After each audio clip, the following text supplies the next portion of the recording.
Are you pleased to see Ross Kemp back, marking 40 years of the show? Oh, man. I can't even tell you how pleased I am. I shouldn't try. I love it. I love EastEnders. I love Ross Kemp. I know a lot about both of those things, and I'm so glad to see him still going strong after 40 years. You go, girls. I'm not sure she does know a lot about Ross Kemp. Yes, queen. So, what about you, Jim Smith? Are you a fan of EastEnders, and are you pleased to see Ross Kemp back for 40 years of EastEnders? I was down in London last week, actually, Ooh. at a Farmers Awards thing, so it was rough. I was worried because it's rough, tough, just for watching EastEnders. Even the water's harder.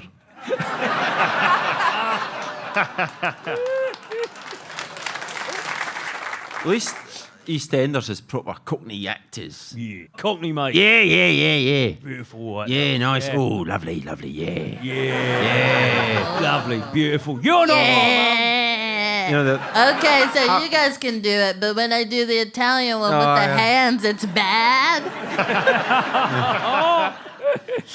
We'll take it to Pierre. What about this? Are you pleased to see Ross Kemp back to mark 40 years of EastEnders? To me, Ross Kemp will always be the sort of egg-shaped man who tries to befriend actual criminals as part of his documentaries, who sort of insists on sitting opposite someone terrifying in Brazil and saying, "So is it true you do crimes?" I was much more a Phil Mitchell than a Grant Mitchell because I had a lot more in common with Phil because he's a ginger, he's got a drinking problem, and he slept with his brother's wife.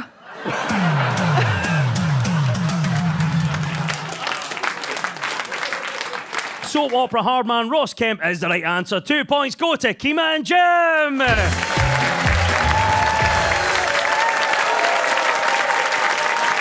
It's time now for our final quickfire round, which is all about deciphering the numbers in the news. I will read out a headline. All the teams have to do is fill in the blanks. So get ready, teams. When we run out of time, you'll hear this. I've got nothing left.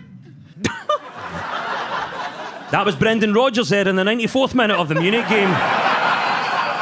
No, of course it wasn't. It was EastEnders' longest-running star, Adam Woodyatt, a.k.a. Ian Beale. Right, fingers on buzzers, teams, and here we go. 37% of people over 50 feel what? Pierre? Unease at the enthusiasm for the assisted dying bill. Great shout, but not quite the answer we're looking for. 37% of people over 50 feel what, Keema? Like really tired all the time. It's not that, but it's very accurate. 37% of people over 50 feel what? Jay? Is it their knees? 37% of people over 50 feel what? Jim? Is it a doctor's finger?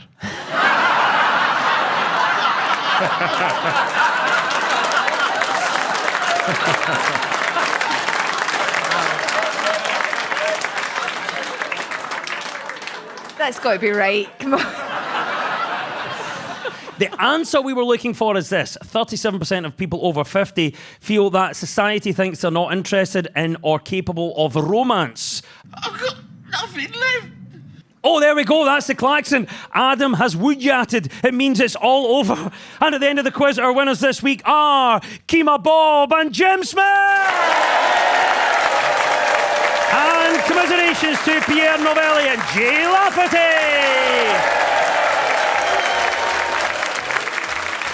And we'll leave you with the breaking news. Breaking news just in. Recent research published by the Northern Ireland Assembly indicates that the country is the least diverse part of the UK.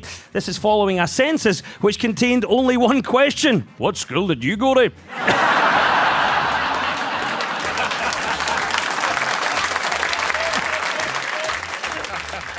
New Zealand has been ridiculed for its new Australia-aimed tourism slogan, "Everyone must go."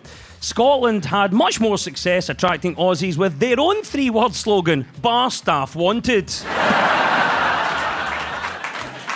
And And 2 metal detectorists have unearthed a hoard of 15th century coins in the Scottish borders. The treasure hunters found the stash in a hedge, alongside a couple of empty iron brew bottles and a scud mag. The news is broken. I've been Des Clark. Goodbye!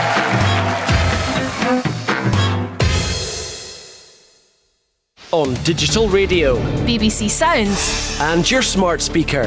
Play BBC Radio Scotland. The news at noon with Pamela Havron. 5 hostages have been freed by Hamas in a highly stage-managed event in Gaza. Crowds in Tel Aviv's Hostages Square cheered as TV pictures showed the release of Omar Wenkart, Omar Shemtov and Eliad Cohen in central Gaza. They'll be flown back to Israel for medical checks and reunited with their families. Earlier, 2 other Israeli hostages, Tal Shobam and Avera Mengistu, were released in southern Gaza. A 6th hostage is to be freed separately in Gaza City. In exchange, more than 600 Palestinian prisoners will be freed from Israeli jails. The US Secretary of State, Marco Rubio, has urged UN members to approve a new US draft resolution on the Ukraine war.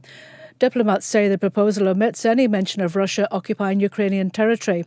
The Trump and Zelensky administrations say they're working on an agreement to grant America access to Ukraine's mineral deposits. A senior aide to President Zelensky, Mikhailo Podolyak, says the venture will benefit Ukraine. Let's be clear here. This initiative came from Ukraine. We are prepared to open investments into the global industries and the development of mineral fields. Of course, the priority is given to our American partners. But the second important part is that we want this agreement to be perfect from the legal point of view, so that this is beneficial both to the investor and to Ukraine. Police are investigating a collision in Elgin involving an ambulance and a pedestrian. It happened on the A96 between Reecut Lane and St Andrews Drive around 3:30 this morning. A Scottish Ambulance Service spokesperson said that their thoughts were with all of those affected.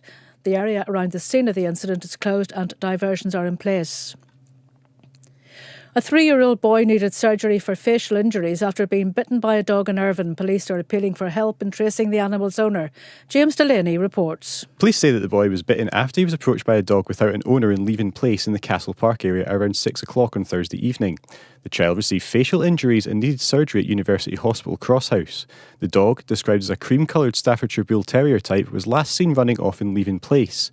Police say they are keen to trace the dog and its owners as quickly as possible. They want any witnesses to the incident and anyone who can help identify the dog's owners to contact them. A Police Scotland officer has been suspended after allegedly attempting to take cocaine into a major darts event in Glasgow. BBC Scotland News understands the off-duty officer was searched by security staff at the OVO Hydro venue earlier this month. Some of the world's top players were competing in the Premier League darts tournament in the city.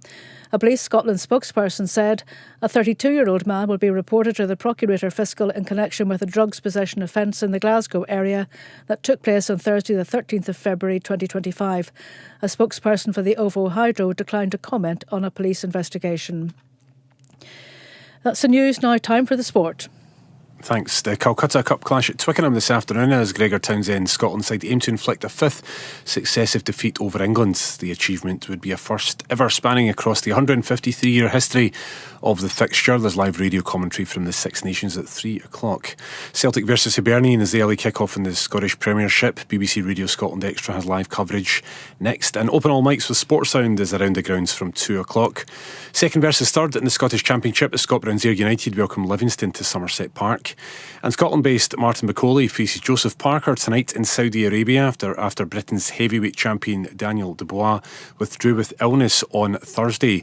Macaulay stepping in as a late replacement. And David Moyes' Everton host Manchester United at 12:30 in the English Premier League. Well, that's the sport. Now for some travel. Thanks very much there to Gully Singh. And as we heard in the bulletin, the A96 is closed from Reecut Lane to Travelodge in Elgin because of an accident. In Kylaken, strong winds are affecting the A87 Skye Bridge, and in Highland they're also affecting the A9 Dornoch Bridge. In Cowdenbeath there's a breakdown on the A92 going north at Bridge Street, so a lane is closed on the entry slip road. And in Edinburgh there are queues on the A720 City bypass going east at Sheriff Hall roundabout. To the weather, most of Scotland seeing variable cloud and bright spells with the best of the brightness in the east, a few lingering showers in the northwest, mild and breezy, top temperature this afternoon 8 to 11 Celsius for most. And now, time for a choice of listening here on BBC Radio Scotland on 92 to 95 FM. It's Off the Ball with Tam and Stuart. And on Radio Scotland Extra, it's Sports Sound with commentary of Hibs against Celtic.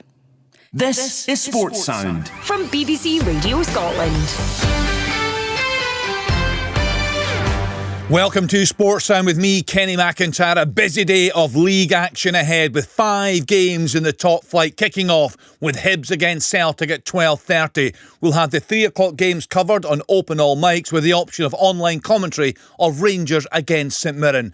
We're also at 2 matches in the Championship, and of course we'll bring you reaction from managers and from pundits. We're with you right through until 5:30. So let's get started. First up, Easter Road. Football from Sports Sound on BBC Radio Scotland. Hibernian versus Celtic. The mindset doesn't change. As a Celtic player, the demand is to win every game. So we have to only focus on ourselves. Rangers versus St Mirren. If we can take our chances and be clinical, we've got a right chance of being in the top 6. Aberdeen versus Kilmarnock. It's going to be a tight game, it's going to be competitive, and we have to be consistent for 90 minutes today. Dundee United versus Motherwell. I like the intensity, I like the passion, I'm looking forward to the first game. Ross County versus Dundee. We definitely aren't taking it lightly. Dundee will see it as an opportunity to go above us in the league. It's a really exciting game to look forward to. Well, here's a cross and it's tips for a goal, it's blocked. Oh, big claim for handball. What's a penalty? Oh, it's a goal! This is very, very tight. I'm not sure if this is onside or not. And they're absolutely stunned around about this here. All the grounds. At the ideal start. All the games. It has been coming. All the action. It's in the back of the net. They're running right now. This is Sports Sound from BBC Radio Scotland. Welcome to the show. We'll be on the radio right through until 5:30, and we're on the telly, BBC One, from 4:30 until 5:20. Let's get to our first game of the day. Hibs up against Celtic. Our team there is in place at Easter Road. John Collins, Pat Nevin, our pitch side reporter Brian McLaughlin, and our match commentator Liam McLeod. Good afternoon to you, Liam. You can bring us the team news. Good afternoon. Beautiful day here in Leith. You know it's a fine day in this part of the world when you can see the Kingdom of Fife over the other side of the Forth. Over there to the left, the 2 sets of players going through their warm-ups, and Celtic off the back of that superb performance in the Champions League against Bayern Munich. Heartbroken at the end, but it really was one of their best, if not their best, away Champions League performance in that era of the competition. It was right up there with Juventus back in 2001, and then the wins in Moscow against Spartak and in Brussels against Anderlecht. They were outstanding, but unfortunately for them, that late goal knocked them out of the tournament, up against a Hibs team which has been going great guns themselves of late as they look to keep this unbeaten run going. Well, the toughest challenge of all today. They've only actually lost one of their matches across the last few months, and that was at Celtic Park, and on that day they actually performed very well, but they're unbeaten in 12 since then. And it's 3 changes for both. Chris Cadden drops out, Kwon can't play, and Gale also comes out of the side that drew at St Mirren last week. In come Miller, Mariah Welsh, and a first start, unbelievably, for Kieran Bowie up front. So Smith in goal, O'Hara, Bushiri, Iredale at the back, Miller and Nicky Cadden wide, Triantis and Mariah Welsh in the middle, with Campbell up there supporting Boyle, and Bowie as the front line for the Hibbies, who are looking to get a result off Celtic for the first time this season, having lost the previous 3. The Hibs bench is Bursic, Chris Cadden, Obita, Hoylett, Gale, Molotnikov, Kukarevich, and they're absolutely delighted to have Ekpiteta and Newell back in the matchday squad after injury. Celtic, Schlupp, Hatate, Jota drop out, Taylor, McCowan and Ida come in, Schmeichel in goal, Johnston, Carter, Vickers, Trusty and Taylor, Engels, McGregor, McCowan, Kuhn and Maida and Ida. The bench, Sinisalo, Scales, Jota, Yang, Schlupp, Kenny, Hatate, Ralston and 19-year-old midfielder Jude Bonner making up the bench. The ref, Stephen McLean, and the video assistant is Alan Muir. Thank you to Liam McLeod. Good afternoon to you, John Collins. Your thoughts on that Hibs team? Where do you see the strengths? Where do you see the quality? Well, the quality is that they've got plenty of confidence. 12 games undefeated. Bowie's coming in, gives them a physical presence, 6'4", so I would imagine they'll be using that physical presence, putting longer balls up to him, either ask him to hold it up in the chest or flick-ons for Boyle to use his pace in behind Celtic's back four. But they're up against a strong Celtic team, let's not kid ourselves. A Celtic team that week in, week out, they perform. We know exactly how Celtic will play. They want possession of the ball. I would imagine Hibs won't have a lot of possession, but the key is, when Hibs do get it, can they make Celtic work to get it back, and can they pose Celtic problems? If you're going to beat Celtic these days, you've got to score the first goal, and I just hope Hibs don't sit back and wait until Celtic have scored before they switch on and have a go for it. John, talk to us about David Gray. A very rough start for him. The pressure was certainly on, but full credit for getting the team very much back on track.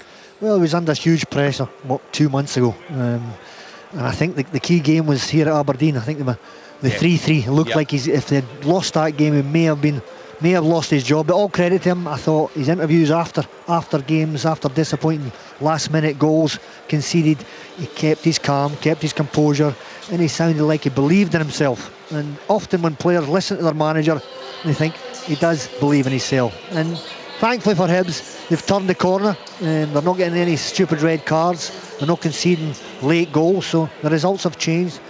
But different proposition against Celtic today. If they can keep that undefeated run going, it'll be a magnificent achievement.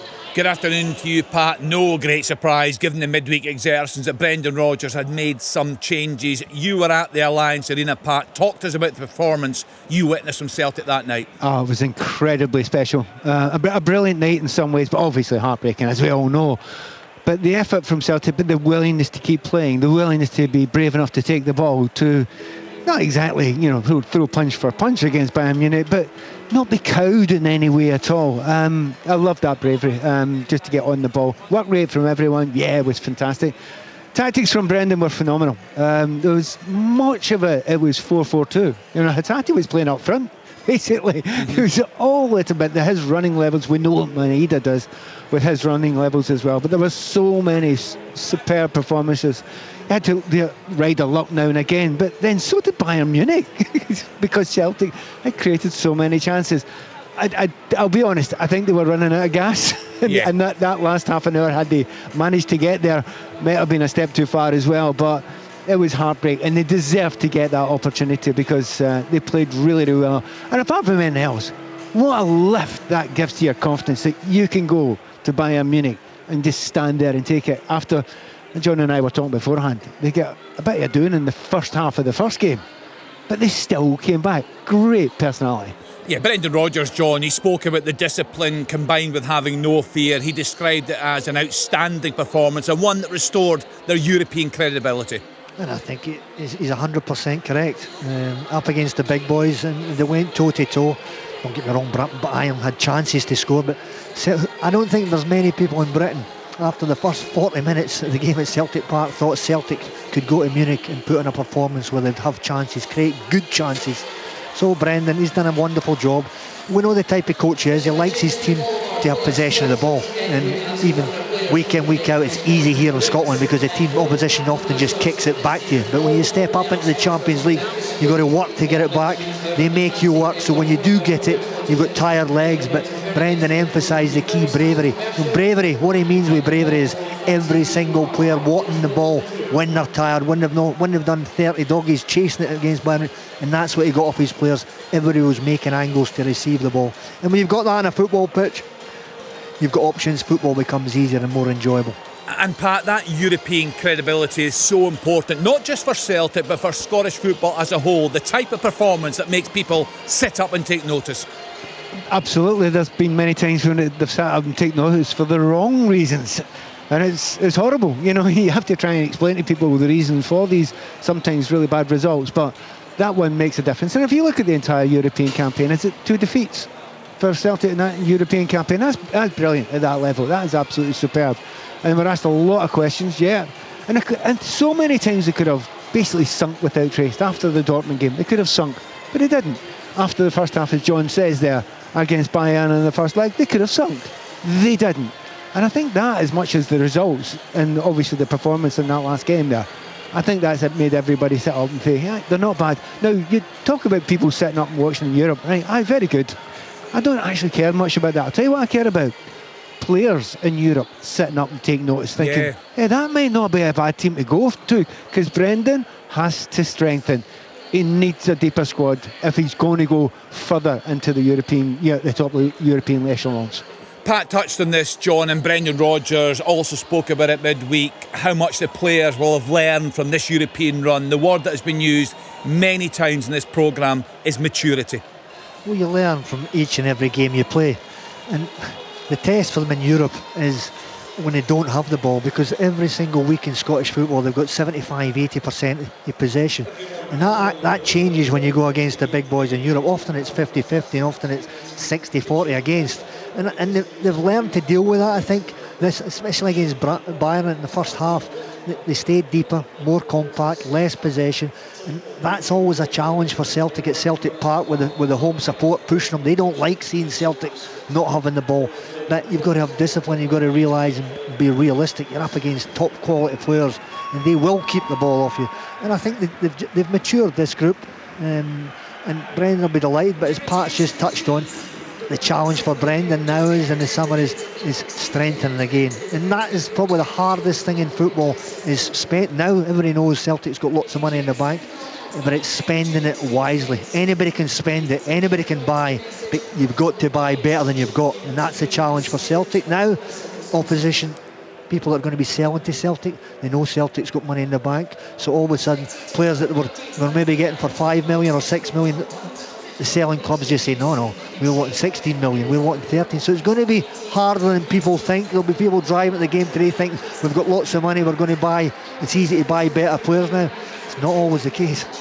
Well, there's domestic action for Celtic to focus on this afternoon. They are away at Hibs. Let's hear from the Hibs manager, David Gray. He's been speaking with our reporter, Brian McLaughlin. Well, David, you're taking on a team today who, I'm sure you watched the match on Tuesday night. You must have been really impressed with them in Munich. Yeah, I thought they were excellent. Extremely unlucky not to win the game on the night. I think, especially the man to lose that goal right at the very end. I thought they were really, really good. Really brave, showed that courage going over there to one of the biggest clubs in the world, and I thought they were excellent on the day. So it's a huge challenge for us today. They're coming here, we know that, but it's also a challenge that the players need to look forward to. That's what I've been saying to them the whole time, that it's a great opportunity to test yourselves against players that are playing in the Champions League. And then also we take confidence for the way we played against them the last time. But can we improve from that performance the last time? We created chances, we need to be more clinical when chances do come, because against this level of opposition, they don't come as often. So we know we need to be better on that front. And then also defensively, we need to be very good. That's a given when you play against top players. The concentration levels for 90 plus minutes, whatever it takes. And also sticking together during difficult periods, because there'll be difficult periods during the game. We know that, but it's a challenge that we're all looking forward to. I know Celtic have only lost twice domestically in the last 12 months, but Hibs haven't lost a game this year. What's changed in the mindset between what happened at the start of the season and now? Because you seem to take to the pitch at the moment with a belief that you can actually go on and win games, or certainly not lose games anyway. Yeah, I think that belief's there. Yes, it builds all the time, momentum, confidence, everything that comes from that. As you've just said, I think the last time we lost a game was to Celtic, which was 15 games, one defeat in 15. So we are in a much stronger place coming into the game, but every single game has different challenges, and we've had to get on this run that we've been on. It's took a lot of belief, but a lot of togetherness within that. We've been through difficult periods this season as well. We know how quickly it can change in another way, and we're by no means taking our eye off the ball thinking that we've completed it and we're now the finished article. We always need to improve, we need to keep improving, and today we've got a real tough test on our hands, but one we're all looking forward to, and it could be a good opportunity to try and get 3 points here at home. The record against Celtic isn't great. Does that count for anything at all when the players take to the pitch? I think it shows you it's a real tough fixture. History tells you it's a really tough fixture, but again, the challenge and the message to the players is history is always there to be changed and always there to be broken, and I think it's an opportunity for us to then go and create a wee bit of history ourselves. I think we've matched an unbeaten run of 12 games. If we can win, stay undefeated today, that'd be 13. That means we'd create our own bit of history. So there's loads of challenges within it, we know that. But like I said right at the very start here, we know we need to be our absolute best to get a result today, and if we can do that, we give ourselves the best chance. You made 3 changes. Cohen obviously couldn't play against his parent club. What was the thinking behind the other 2?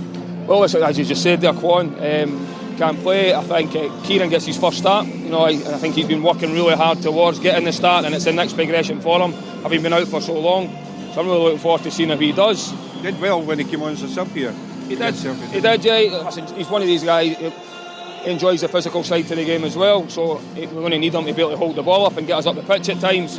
but he's also a threat running in behind, so he is really suited to the way we want to play at the moment, and I think him and Boyle together can cause him a bit of problems. Well, that's what we're hoping for anyway. And then if you look at that as well, when you start to look at the bench, there's a lot of strength and depth and ability to come off the bench and change the game in a real positive way, and that's always my message to the players, which is, the team that starts the game is never the team that finishes it, so we always need to be ready to try and impact the game in a positive way. But in a good place, we're looking forward to it now. David Gray there, Pat. Celtic, of course, have been so dominant, but surely this is a decent time for Hibs to get them. What sort of approach are you expecting from David Gray's team? To be fair, the only better thing for timing would have been if Celtic did get that extra half hour against Munich over there as well. Because there should be some level of tiredness to some of the players, and you have to try and use every little bit of advantage you can get. Well, John and I were chatting about how they're going to set up here, and we both noticed there down on the pitch the way that Hibs were defending with their coaches there, and it looked like back four instead of a back three. So we shall see what that happens. Why not go in front foot a wee bit today? Because you're on a great run, 12 games without a defeat. Celtic are coming to your place. There's a lot of confidence about the place. The expectation is limited. You're not panicking like they were earlier in the season, desperate to get results. So maybe this is the one time where, just like Celtic going over to Bayern Munich, look, have a go at it. Give it a go. Have a good go at it. When I see Boyle and Bowyer, Cadden will attack down the left-hand side, Campbell's an attack-minded player, you just never know. They might go out there and we might actually have a cracker in our hands today. Well, let's hope so. Let's hope plenty of goals this afternoon. Let's now hear the thoughts of the Celtic manager, Brendan Rodgers. He's also been speaking with Brian. Well, Brendan, you've had a few days to reflect on what happened in Munich. Overall, what's your emotions given not just Tuesday night, but the campaign, European campaign as a whole?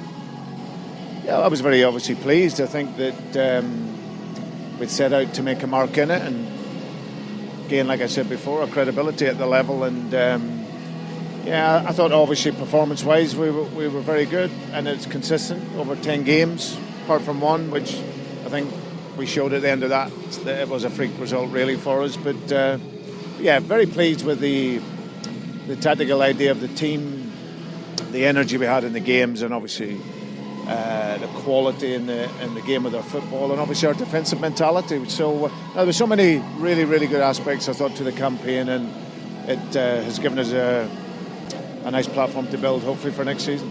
You think you surprised many people on Tuesday, and maybe not just in Scotland, but across the rest of the UK and Europe, because you received so many plaudits for that performance on Tuesday?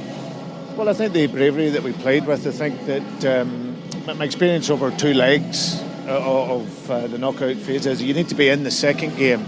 Obviously, always you would love that to be at home, but I think we managed the tie really well. The first game we were disappointed with the goals that we conceded and the timings, but actually the overall performance gave us that opportunity in the second leg, and then the second leg we can then show our quality.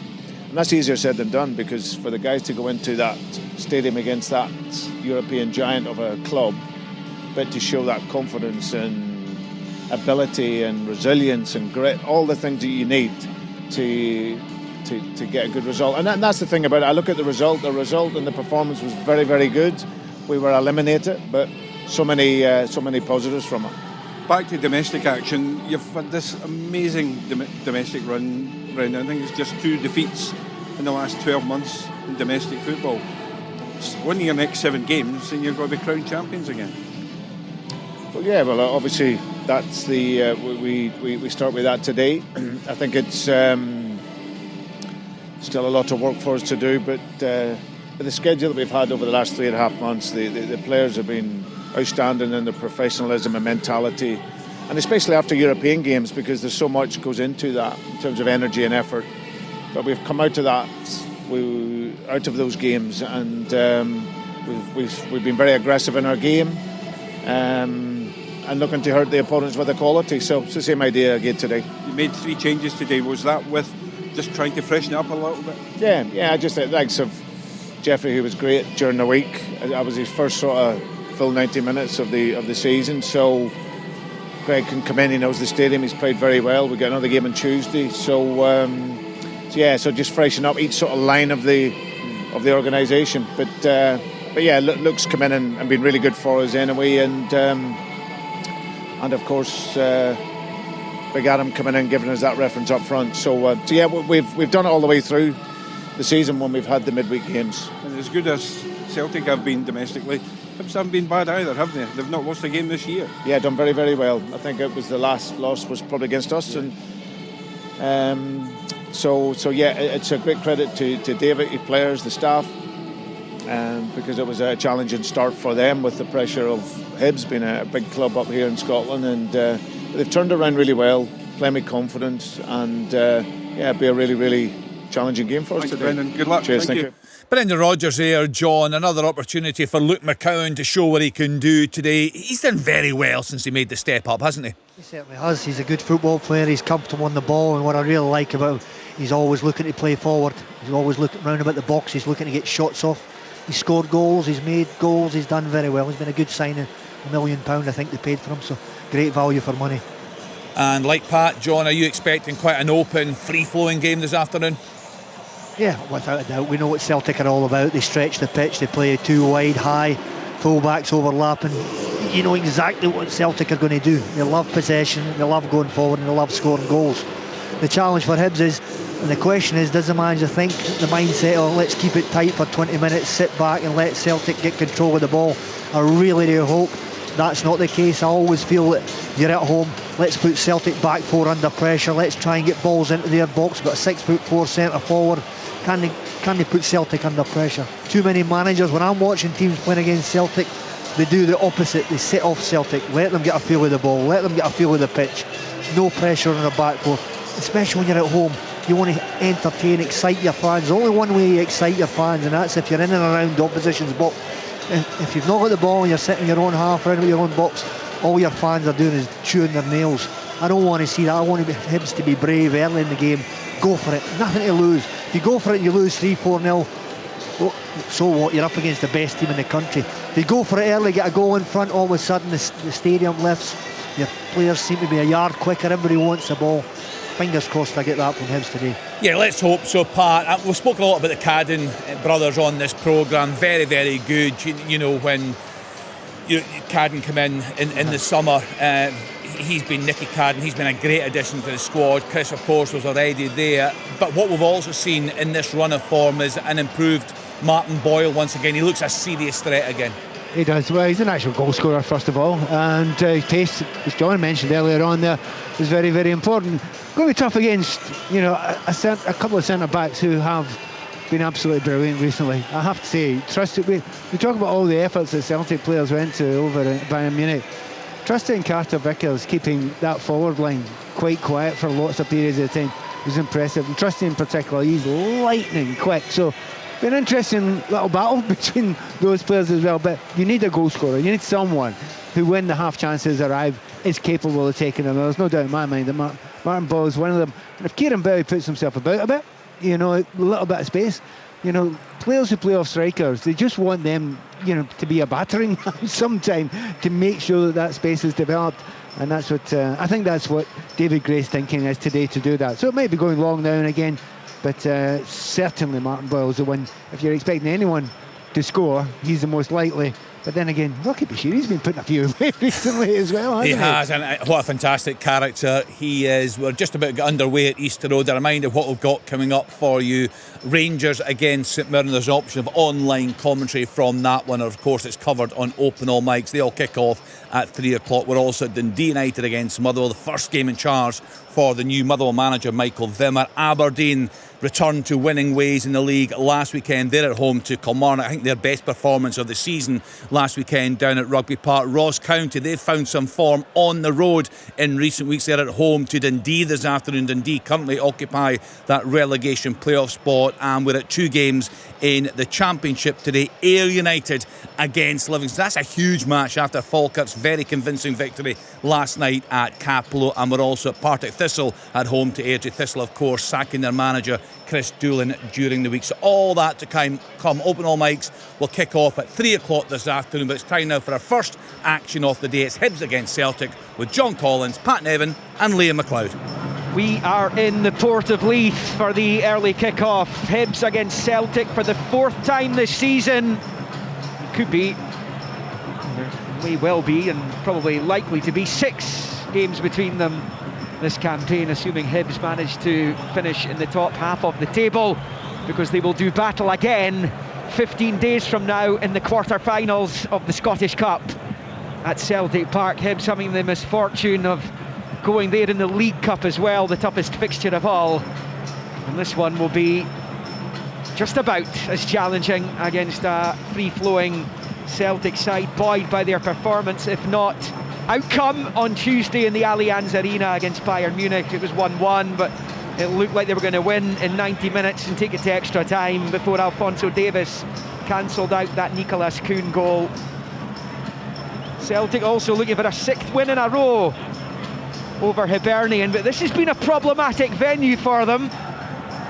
Since Hibs came back up to the top flight in 2017, Celtic have actually dropped points at Easter Road in 10 of the 15 meetings between the sides here, and it was a tough enough nut to crack for Brendan Rodgers. His win here last season was his first, as the 2 sets of players make their way, as you can hear in the background, out onto the pitch. In front of us, headed up by the referee Stephen McLean, who visits Easter Road as referee for the first time since ordering off 2 Hibs players in their Scottish Cup quarter-final against the Rangers last season.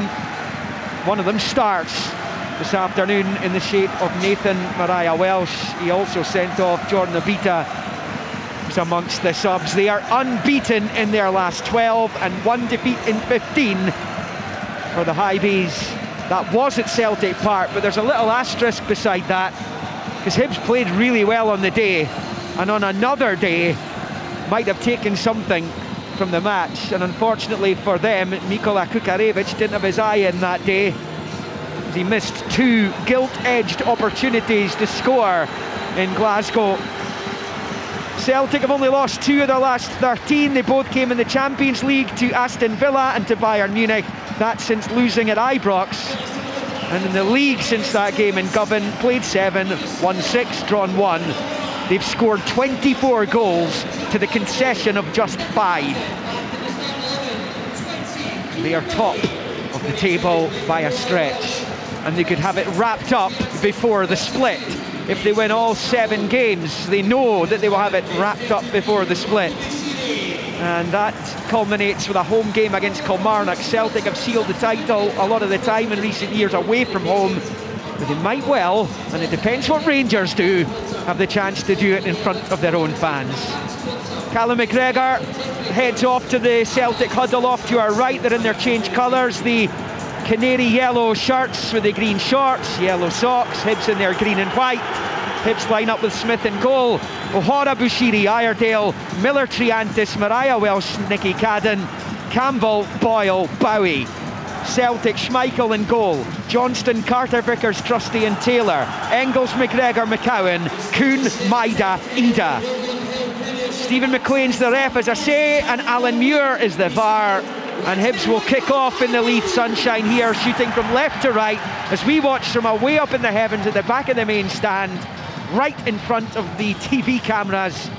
If you're used to watching matches on the television from Easter Road, Celtic shooting towards the famous 5 end, right to left as we watch, and Martin Boyle has the first touch of the game after the first whistle. It's rolled back to Smith at the edge of his own box, and the Hibs keeper launches it long with the left foot up towards Bowie, who chests it back into the midfield, but only to the benefit of Luke McCowan, where Engels comes across. One back by Lewis Miller on the right hand side, gets an early ball into the Celtic box. It's low, but it's going to come right through to Johnston, who plays it off Nicky Cadden, and that will bounce out of play over on the far side for a throw-in to Celtic. And John, I mentioned this to you, John Collins, Pat Nevin with me. John, I mentioned this to you before. In the 3 games between the sides this season, Hibs have conceded on 3 minutes, on 4 minutes and on 6 minutes. They need to bed themselves into this one to stand a chance. Well, they've got off to a good start. The first minute's been played in Celtic's half. They've been pushed up, they haven't sat back. But you're up against a top team here. Celtic love to dominate the ball. You don't want to go a goal down early against them, that's one thing.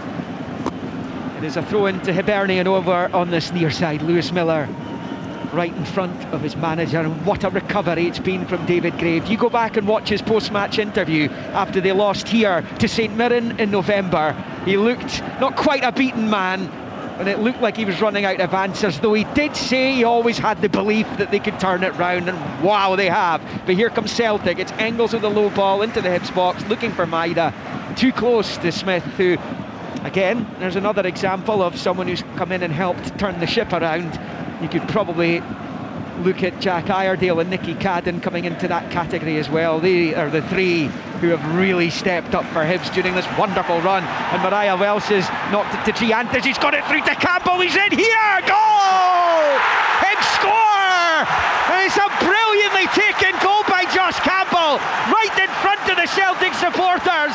The through ball found him. It was outstanding midfield play, and Campbell rolls it calmly into the bottom left corner, slotting it away from Kasper Schmeichel, and it is Hibernian 1, Celtic 0, and it's the Hibees who score early this time. Said at the beginning of the game, we want to see Hibs on the front foot. Can they put the Celtic back four under pressure?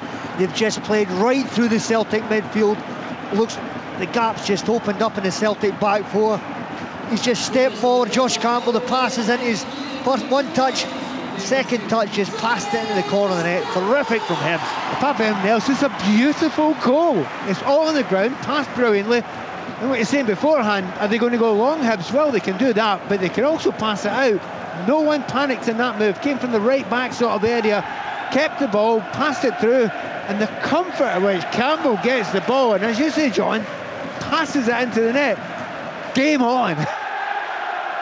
Well, it absolutely is now. You could count just about one hand the number of times that Celtic have been behind in league games this season.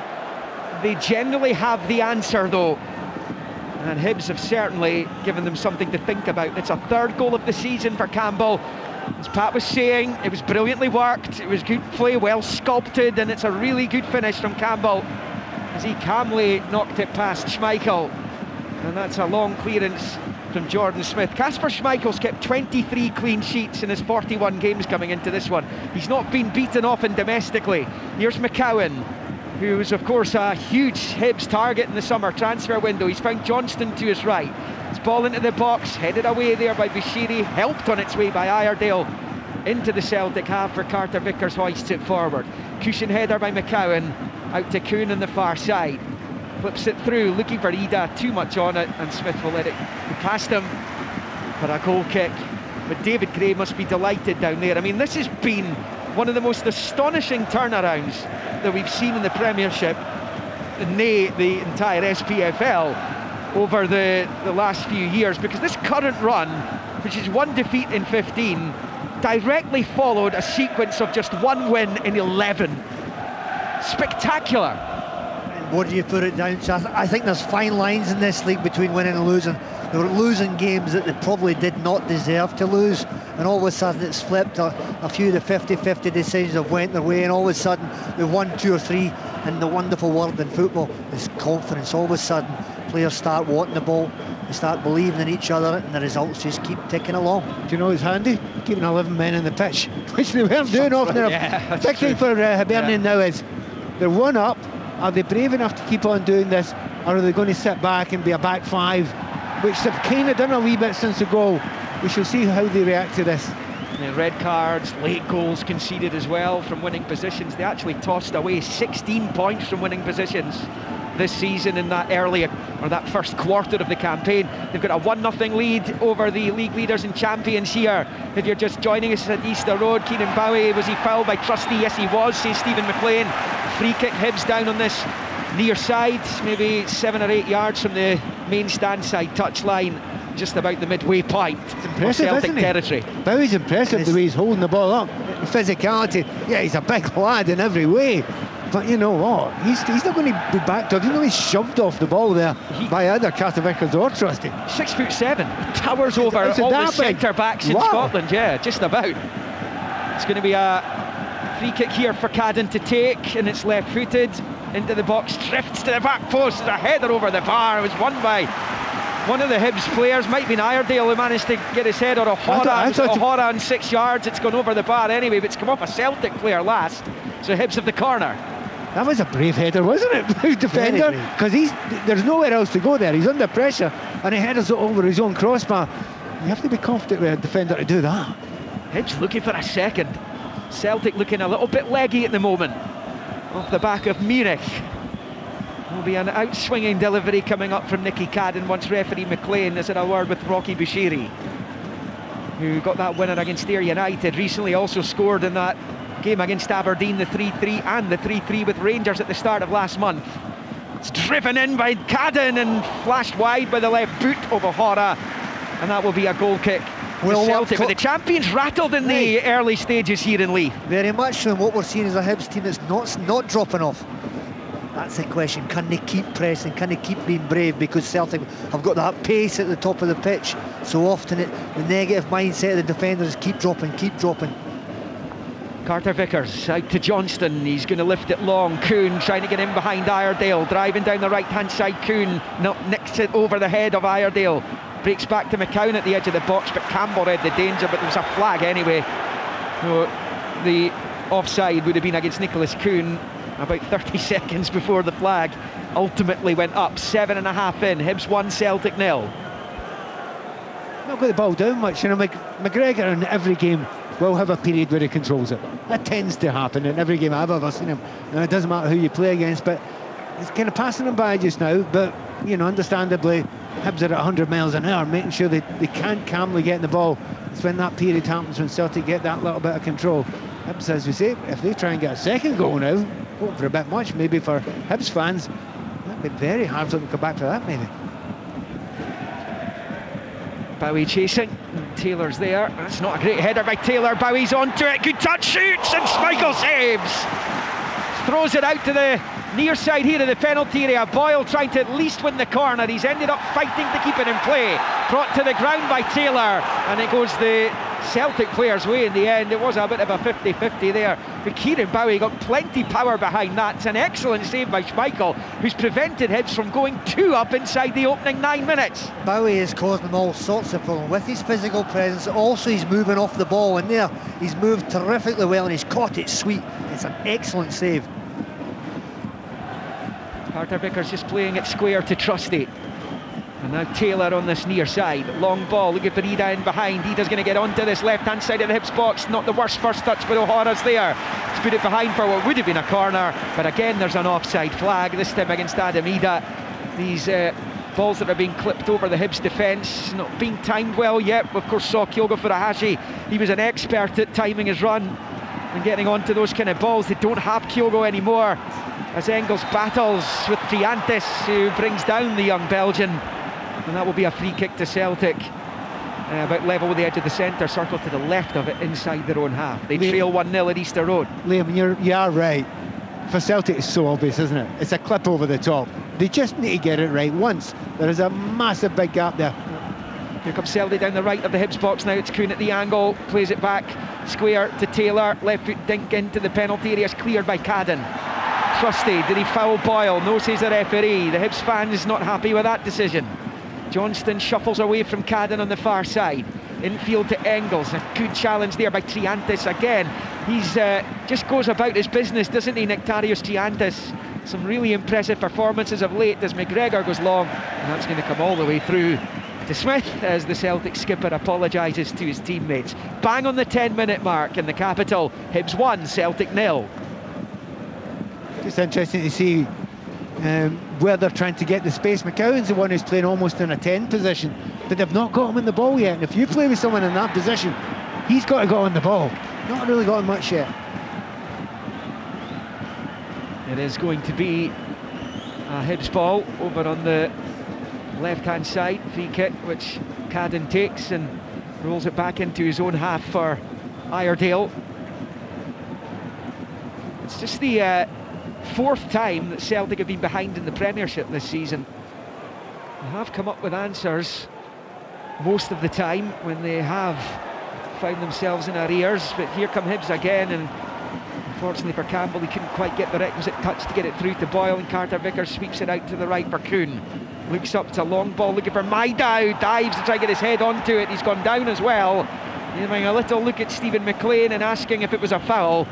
The ref doesn't think so, and it just evaded Daizen Maida and goes behind for the goal kick to the hosts. And no sign of any penalty check going on there, but it's another one of those long balls in behind the Hibs defence. Maida tried his best to stretch the neck muscles to get onto it. Well, he nearly had one of them. It was a bouncing one against Bayern Munich, and he got his head on it, didn't he? Yeah. But a bit closer to goal for that one, wasn't he? Yeah, but there is. I mean, it's one thing is you can get tempted into doing that just a wee bit too often. Well, here's a long ball for Hibs, and Bowie managed to get in behind Trusty, but his touch takes him back towards his own goal. Out to Miller, early ball. Boyle goes after it, but Carter Vickers just nicked in there at the right time. Though the flag's going up again. This time it's against Hibernian, and that will be a Celtic William, that was a free kick. Tremendous early ball from Miller. He's got to be doing that every time he gets in that final third. Too often he takes 1, 2, 3 touches. There, he did it his first touch. Causes defenders a lot of problems when the ball comes in early. Carter Vickers just slewing it out to Johnston, gets it back immediately, and then squares it to Trusty. 3 North Americans at the back for Celtic. It's out to Taylor on this near side for Maida up the line, and back to Taylor, and then to Trusty. Celtic seeing a lot of the ball. Hibs looks so dangerous when they're on it though. And they've got plenty of pace and power up there with Bowie and Boyle. As Kuhn comes down the right for Celtic up the other end, they're going to hit the byline, perhaps gets to level with the 6-yard line. His cross is cut out by the sliding Cadden, and behind it goes for Celtic's first corner of the afternoon, which Luke McCowan goes out to the far side to take. The Celtic right as they attack the goal to the left. McCowan plays it low and back up the line to McGregor, then to McCowan. Plenty yellow jerseys there in the middle for Celtic. McGregor down the right for McCowan. Up against Boyle, he's got his cross in toward the back post, and Smith gets his claws onto it and just knocks it behind for the corner on the other side of the goal, with Maida hunting down the equaliser. On 13 it stays Hibs 1, Celtic 0. It's a tremendous delivery from McCowan out there, the far right hand side, whipped it in with his left foot, just needed a little touch. Yeah, quick corner, low into the box from Engels, but Kuhn can't force it home. He's only kind of rolled under his foot right through to Smith. Good goalkeeping, wasn't it? Very. I mean, it's one of those ones that you expect someone to get a nod on it. No one does. It bounces in front of him, but you don't want to pat it out to the forwards attacking. He just patted it across to the side. So, well done, Smith there. Very good goalkeeping. With all respect to Josef Bursic, who's on the bench for Hibs today, Smith has made a huge difference in goal. Bursic was having problems. Well, Bursic was letting soft goals in week in, week out. He's not letting any soft goals, and he's made key saves at key moments. Celtic have it. Carter Vickers square to Trusty, low ball to the left for Taylor. He's got Maida now running down the left hand side if he can find them. It is dies in. Maida level with the 6-yard line, pulls it across, and Bushiri clears. Ida was behind him. Here's Engels, left hand side of the box, wins the corner off Triantis. Celtic going through the gears just the last few minutes. They're starting to get more possession, pinning Hibs back a little bit. It's always going to happen from now and then, but Hibs got to stay calm, stay compact in these moments, concentration. I'll make a promise for you now. Celtic will get an opportunity, 1-on-1 with the goalkeeper with the ball over the top. That is going to happen. Well, we'll wait and see as Arne Engels prepares to take the corner on this near side. Main stand side, right-footed corner, and it comes, it's flicked away, and it's an important header too on the 6-yard line there by O'Hara. And now it's out to this left-hand side for Engels, looking to get it in with the right foot, which he does. Carter Vickers gets something onto it, heads it back towards the 18-yard line, gets back onto it, finds McCowan, then Engels gets it from Carter Vickers, and now it's Johnston. Johnston looking up at the Hibs penalty area, rolls it out wide right for Kuhn, gets it back to the underlapping Johnston, pulls it across, cleared by Iredale, only as far as Johnston, chip ball, looking for Maida, flicked away by Bowie, and then Taylor on the half volley at the edge of the box, high over the bar, into the famous 5 stand. 15.5 on the clock, Hibs 1, Celtic 0. Celtic trying to got the possession out. The question now for Hibs is, can they get a hold of the ball, can they keep it a little bit, try and get some passes. You did see this coming. This was going to come at some point in the game. What was intriguing there, when the balls are wide there and Celtic put some really good dangerous crosses in, there is an absolute mob of Hibs players right in front of the goalkeeper. There's 5 or 6 of them all really attacking every single ball. Not a lot of space there to attack for the Celtic attackers. Hibs give it away cheaply. It's Ida on the right hand side, Johnston to his right. Ida trying to step away from Triantis, who holds him off and pinches it back. Excellent play by Triantis. Hibs clear through Campbell. Bowie on the slide, as too was Carter Vickers. Goes in, that was surely a foul. Yes, it was. And Carter Vickers claiming he got the ball. I'm not sure he got any of it, really. He says he's got something on it. Stephen McLean sees it as a Hibs free kick just to the left of the centre circle. They lead 1-0 thanks to Josh Campbell's goal early on in the piece. 16 and a half on the clock just now. And the, as it stands, table has Hibs up to 4th, above Dundee United and to within a point of Aberdeen. That's how important upsetting the odds could be for David Gray this afternoon. You do think coming through, Carter Vickers coming through the back there, there are one or two referees that might have been tempted to go at their pocket for that one. I don't think Carter Vickers can do that again. Will be a free kick. It was only a free kick, and Iredale will take it left-footed, clips it out to the right-hand side. The switch out towards Miller, who does win the header into the Celtic box, and Ida heads it behind for the corner. It's not what he intended. How costly is that going to prove to be? He's got to do better. That's a poor defensive header, needlessly giving away a corner. He does look a wee bit lacklustre sometimes. You know, that's his style. That's it. You put him in front of the goal and he doesn't. He looks phenomenal, but defensively, not always as lively as he has to be, giving away a needless corner kick there. And we know Nicky Cadden, yeah, brilliant delivery. Just about to say, we know the quality of Nicky Cadden. Here he goes, left-footed in-swinger in towards the back post area where Carter Vickers gets it away. It's well defended there by the Celtic man. Here's Nicky Cadden up against Maida on this near side. Cadden shuffles back onto the left, gets the cross in, it's flicked away by Trusty. Clearance completed by Engels, and McCowan stabs it forward to Kuhn, and Celtic could potentially head away in the counter here, but Boyle bites back and puts it out for a Celtic throw-in over on the far side. Hibs are so up for this. You mentioned the confidence earlier on, John. They look seriously confident on the ball, a real comfort about them. They're going to be asked questions as the game goes on, but so far it's almost a 5-3-2 they're playing now, isn't it? That's hard to get through. Here comes Kuhn down the right of the Hibs box. Johnston in the overlap, still it's Kuhn. Little ball back's cut out. Hibs back in numbers, as Pat's just been saying. Roll back down the line to McGregor. Square infield to Taylor. Bit of space to work in. Rolls it low along the grass out to Johnston on the right, but his pass is overhit for McCowan. And behind it goes for the goal kick. And that's the kind of MO that Celtic have utilised a lot this season, and indeed the last couple of seasons since Alistair Johnston's been at the club. He's been an excellent weapon for them down there. That little kind of pass at the moment in the attacking third's not coming off for Celtic right now. 19 in, Hibs 1, Celtic 0. I really want to see Hibs trying to feed Nicky Cadden. He is the one player, you give him the ball in the final third, they can make terrific delivery. Asking Bowie to peel off to the back post on Greg Taylor. A mismatch there at the back post if they can get deliveries there. Celtic with McGregor spinning away from Bowie. Now Taylor infield to McGregor. Under pressure from Boyle, he rolls it back to Trusty, who squares it to Carter Vickers. It's the ball out to the right hand side for Johnston. He's now got Kuhn. I think he's onside this time. He's managed to slide and get the ball into the box, away by Bushiri, not decisively though.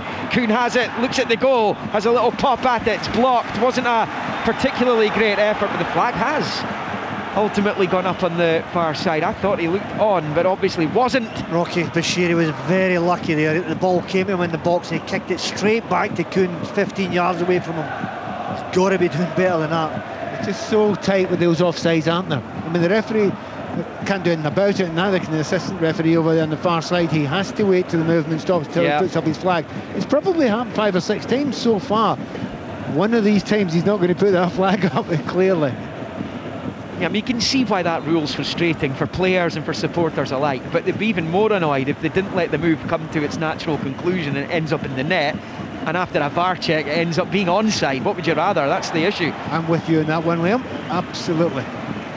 Carter Vickers heading it back to Schmeichel, then the underarm ball out to the right hand side for Johnston.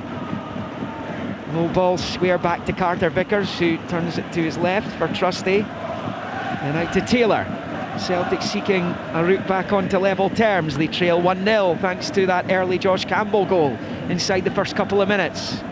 It's Kuhn, it's the dink over the top again. He does onto it, but it's a poor touch. It comes through to Smith, and there was no flag this time.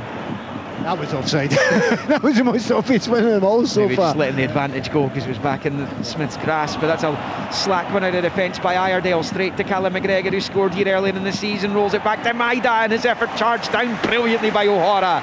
It's going to go out for a throw-in down by the corner flag over on the other side, in front of the east stand. Really good tackle or block from the defender there. I think that was head and bottom corner. Oh, it definitely wasn't. Of course, we've given McGregor space. Watch that against Dundee United. He was very, very special from the edge of that box. He will pick out the right pass or else pick out a decent shot. The metronome of the Celtic team, the skipper, and he's on it, gets it from Johnston, low ball, Ida flicks it behind them, now it's with Taylor, left hand side of the box. Maida goes away in the overlap if he can find him. Wasn't a great ball, allowed Miller in to clear for Hibs, out for a Celtic throw-in on this near side, which Taylor takes quickly back to Trusty. The champions behind, desperately trying to find an equaliser. Knocked into the centre circle for Carter Vickers, out to the right for Johnston, and onto the touchline for Kuhn, facing Cadden. Level with the penalty spot, jinks onto his left side. McCowan kind of got in his way, but still it's Kuhn, chips it into the box looking for Maida, who's in an offside position, and Miller just escorts it behind for the goal kick. Hibs 1, Celtic 0. We played a quarter of this one in the Premiership on Sports Sound on BBC Radio Scotland. Watching the way Ida's making these runs, they've not been brilliant. He keeps on making the runs to get in behind, but you need to arc those runs a little bit more than he's doing it. And then you watch the way Maida does it, he might put him further forward later on. Yeah, Maida's timing's been off so far. Taylor does well to win it back off Miller and then goes in on Bowie, and the Hibs players and supporters think this is worthy of some kind of card, and the referee's going to his pocket. It's a yellow for Greg Taylor. I'll tell you right now, Bowie has done him a real favour. It's nothing you see. I'm going to give him huge credit. So many football players would have taken that tackle, rolled about and tried to get the opponent sent off. I like seeing a player that gets up, shows respect for his opponent. I don't think a lot of managers would agree with you, but I'm with you on that one 100%. Had he, the check's been cleared, so there's not going to be a red card, but with the straight leg, the studs up, so Bowie wasn't injured, so he gets up. I'm 100% behind you there, John. Well done, that young man. Free kick, Hibs. A few yards from the near side touchline. Nicky Cadden over it, midway inside the Celtic half. Left footed towards the back post area. Bowie the target. Won the first header, won the second. He nods it towards goal, but it comes all the way through there to Kasper Schmeichel, who holds on to it. Beaten by Josh Campbell in the early stages of the game. The only goal of the match so far.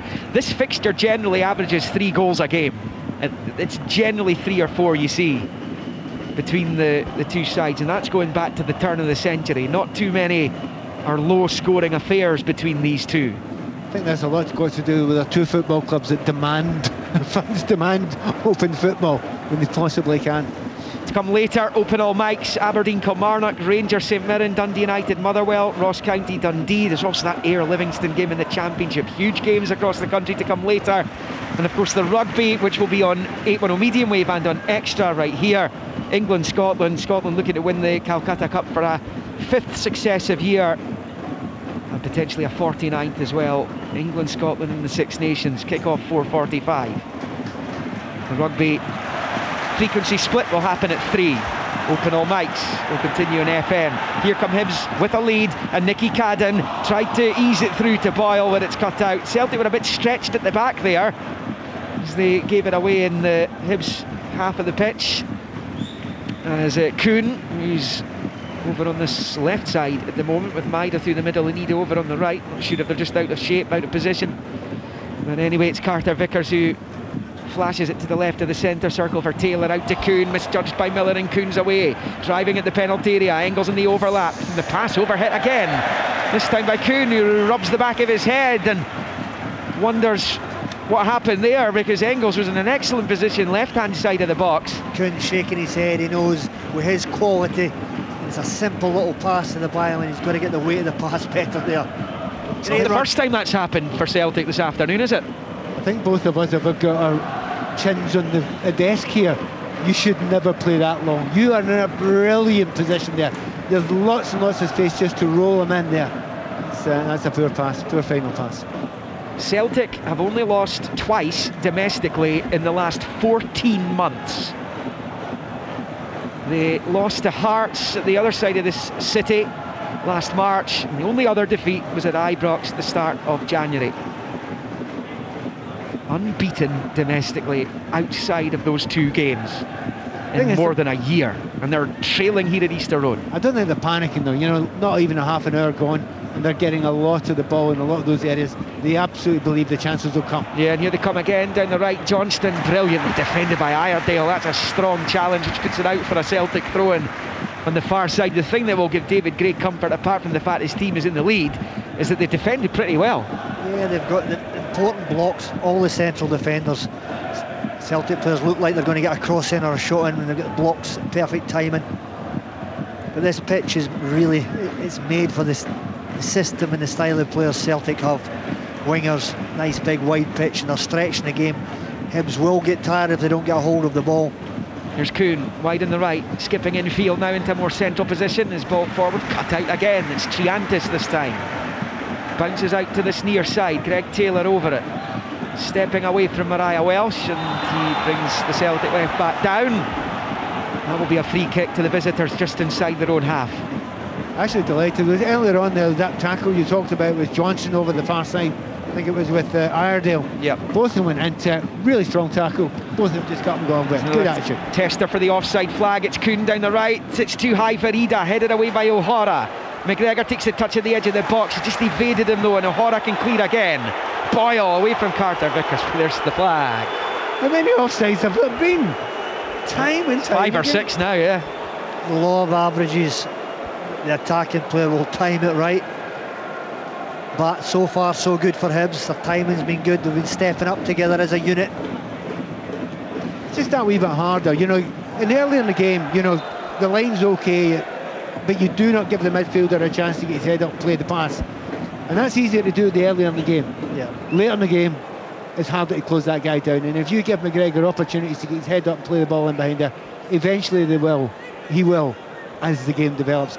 And may also add, the lad Jota's not bad at that either when he comes on. He's among the subs today for Celtic. Hibs though, they're on their longest run without losing since going 12 without loss between the end of January 18 and the penultimate day of that season, when they would eventually succumb to Hearts at Tynecastle.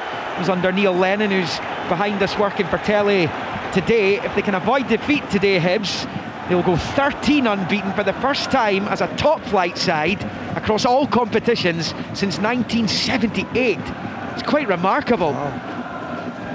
As Callum McGregor picks up on the far side, rolls it out to the touchline for McCowan. They've done 12 a couple of times since then, but 13, no. As Kuhn picks up, squares it to Trusty. Did it as a championship team as well across those years, but at the top table, they've been dining there. It hasn't since then, but here's a drifted ball into Johnston at the near post. Smith makes an outstanding save. They got Johnston free just at the right angle of the 6-yard box, and Smith made himself big and makes an outstanding save. Corner Celtic, 1-0 Hibs. Do you know that one I was promising you? There you go. That's it. It's bound to happen. Short corner by McCowan, back to McGregor.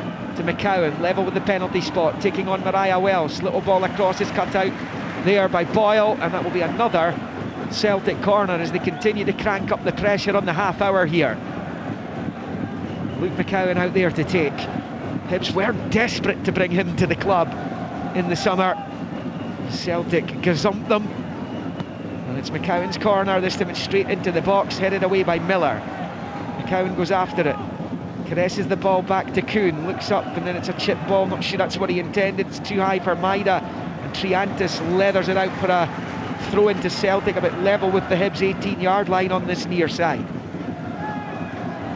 Taken quickly by Engels, back to Taylor. Infield to Callum McGregor. One of his goals this season came here early in the campaign. As is traditional, was outside the box. I think his one last week against Dundee United was just inside. It's Engels down the left hand there for Taylor, his ball in, and then Mariah Welsh wanted too long on it. Maida just about nicked it off him, but Bushiri batters the ball clear up to the halfway line. And Carter Vickers gets on to it, goes back to Schmeichel. Hibs a little bit deep there, 31 played, Hibs 1, Celtic 0. Well, they're finding it difficult to retain possession. They're dropping off, staying nice and compact, but the danger is when you win it, you look up, there's one of your players against 4 of theirs, and you inevitably give the ball away too often. Mariah Welsh back to Taylor. Left-footed ball to Trusty. Picks up on the right of the centre circle and rolls it to Johnston. Johnston out to Kuhn. Johnston continues his run, gets it back from Kuhn. Held up by Iredale. Back to Kuhn. Kuhn then squares it to McGregor. McGregor's looking up at the Hibs goal there, and he's been chopped to the ground by Bowie, and that's going to be a free kick to Celtic. It's quite central. It's 25 yards from goal. It was Bowie through the back of Callum McGregor. You understand there's going to be a little bit of panic now and again in defending if you're spending all that time defending, but I'll maybe go 30 more than 25 yards out there. It's a long way out, but you know, there's a couple of them eyeing it up, a couple of them fancy it. Yeah. Engels definitely. Celtic just touching 75% possession. They are 1-0 down. What can they make of this free kick? It's maybe a bit further out than 25 yards. Engels and McCowan are there.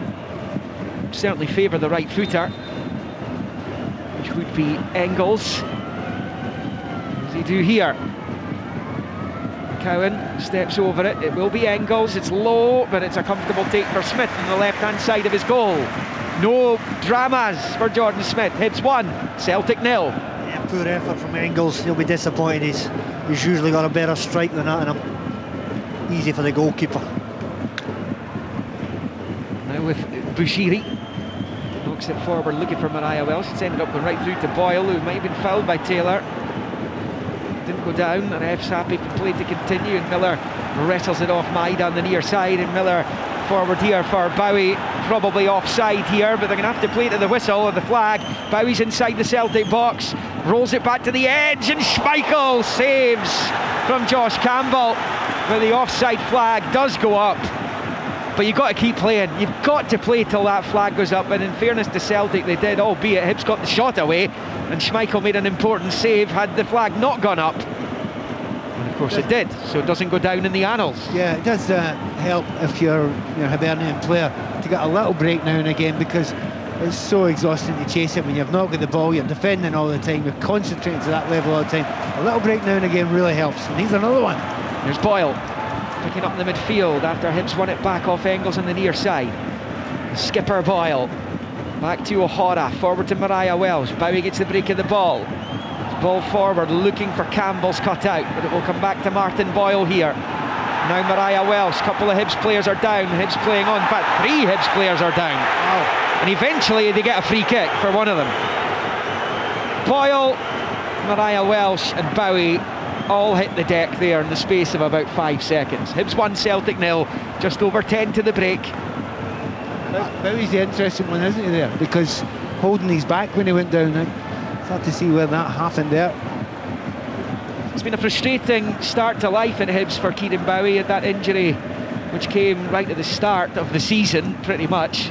He's had to make do with cameos since then. This is his first start, and he's put himself about up there. Yeah, he's put in a lot of work. It's caused Celtic problems.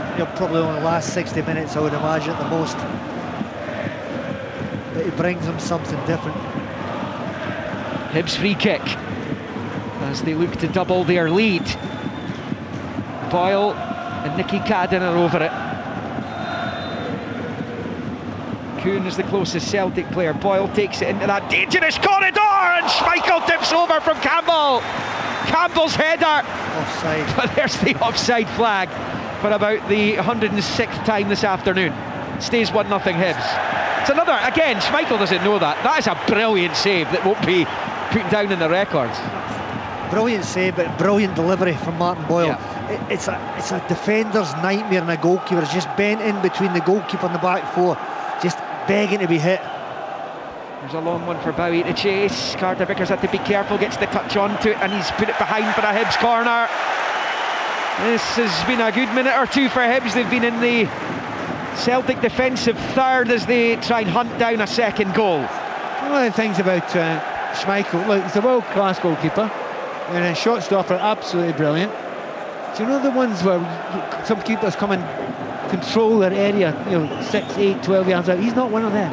So you've got to keep on putting the ball in there and asking the questions. And the ball's coming back in there right now. Out-swinging corner from Nicky Cadden over in the southeast corner, off to the right there as they look for another before the break. In it comes off O'Hara, and then Carter Vickers in behind for another Hibs corner. That's such good deliveries from Cadden. He just drills it in that, just outside the 6 yards on a good height, good pace, asking for the centre half forwards to go and attack it. Everyone's doing the Arsenal corner these days, aren't they? Everyone goes to the back post and then attacks it really late on.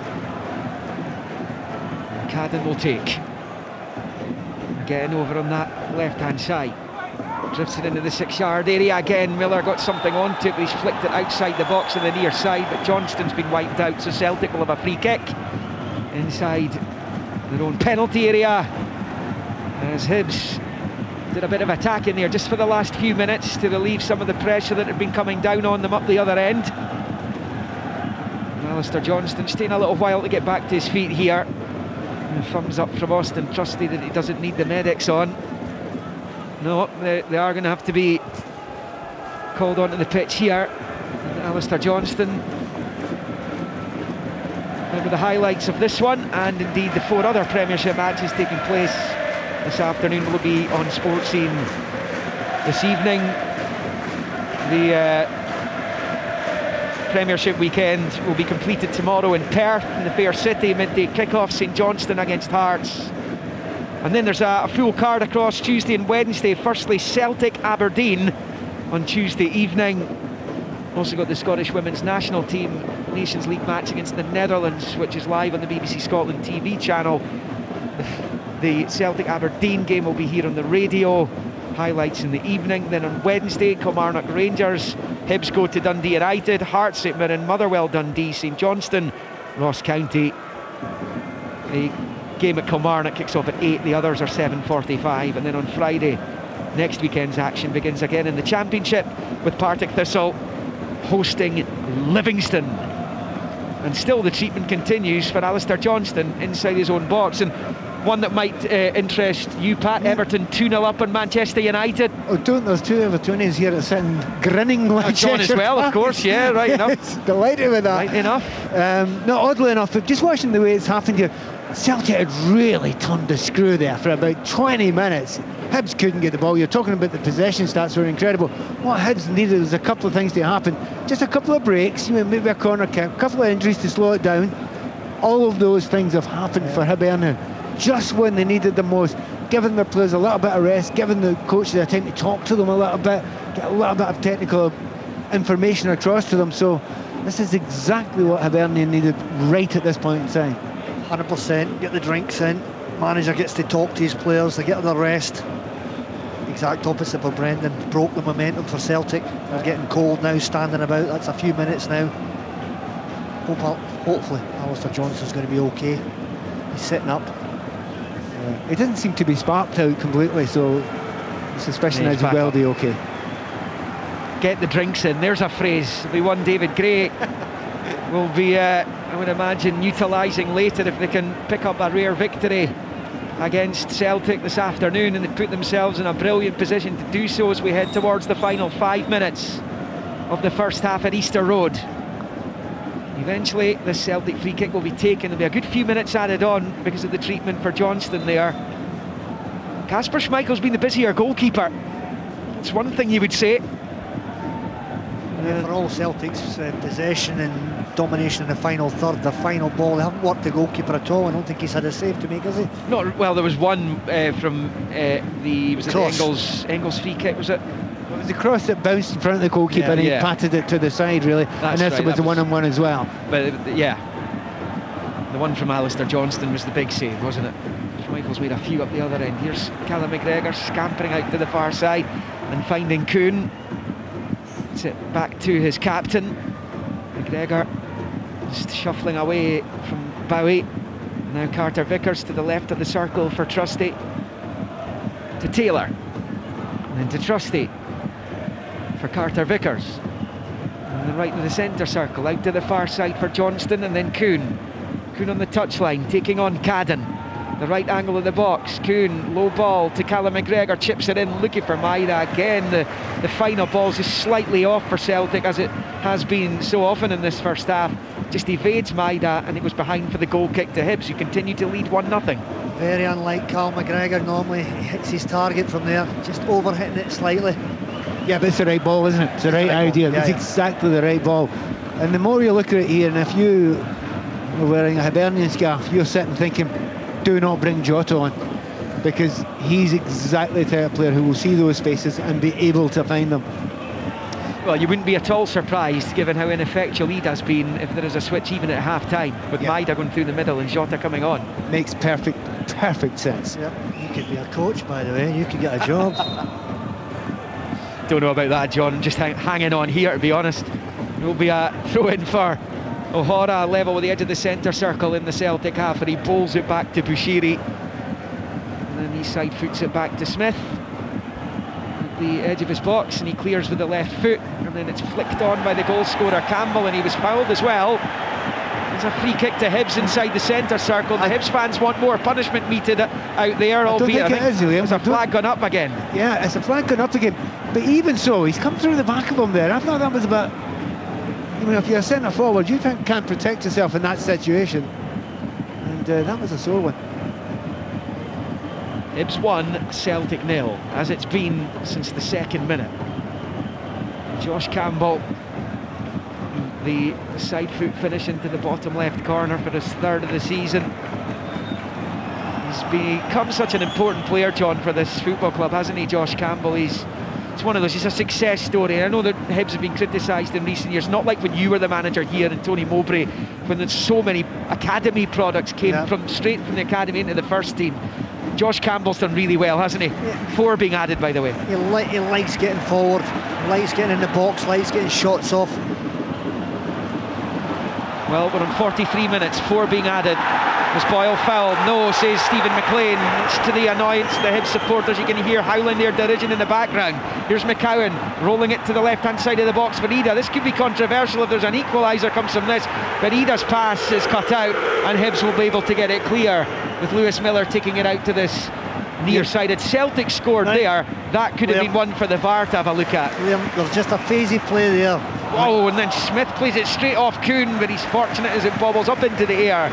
And he can clutch it with both gloves. It stays Hibs 1, Celtic 0. Got to go back to Adam Ida there. The ball was played through from, I think it was Luke Cowan into him. Good players, the first thing they do, they're aware what's round about them, their heads up. He's got 2 players, and round about the penalty spot he can square it to, and they've got a one-on-one with the goalkeeper. 1, he doesn't look up. 2, he doesn't execute it. For me, that's not a top player. I think Pat mentioned it earlier. He's just looking a little bit, not disinterested, but his body language isn't great as Kuhn wins the corner off Cadden on the far side. But you mentioned, John's talking about that there, and both of us are looking at it the same way, saying Kuhn is in gigantic space at the back post. You should have been aware of that. You should have looked up before the ball came to you and should have seen it. But that's centre forwards, John. Yeah. They don't always do that. They've got one thing in their mind, and that's a goal. But you're right. If he'd have seen Kuhn on there on the far side, tapping. But that's the aspect of his game he's got to work it. When to play players in, when to hold on to it, when to shoot, when to release it. For me, he doesn't get it right often enough to be classed, as I would say, as a top class player at this moment in time. You would think he would be at £9 million as Kuhn picks up, and the corner was taken short by him, but it's clipped ball in, it's headed clear. Taylor has it. Hibs desperately trying to get to half time, still in front. Johnston out to the far side, McGregor, and then the challenge from Boyle comes bouncing off McGregor and out for a Hibs throw-in over on the far side. I mean, this performance from Hibs today is the very embodiment of where they are right now. Yeah, they've fought really, really hard. They've had to defend brilliantly. The reaction from the fans. I mean, how long has it been since you, John, have come to Easter Road and you've seen the Hibs fans get behind their team like this? It makes such a difference, but it comes from the positive start. The manager's planted the seed. Let's go after Celtic. I said it at the beginning of the game, before kick-off, go and try and get that first goal. Look what he's done in the stadium. The fans are right behind them, even though there's been long periods when they haven't had the ball. The fans are behind them.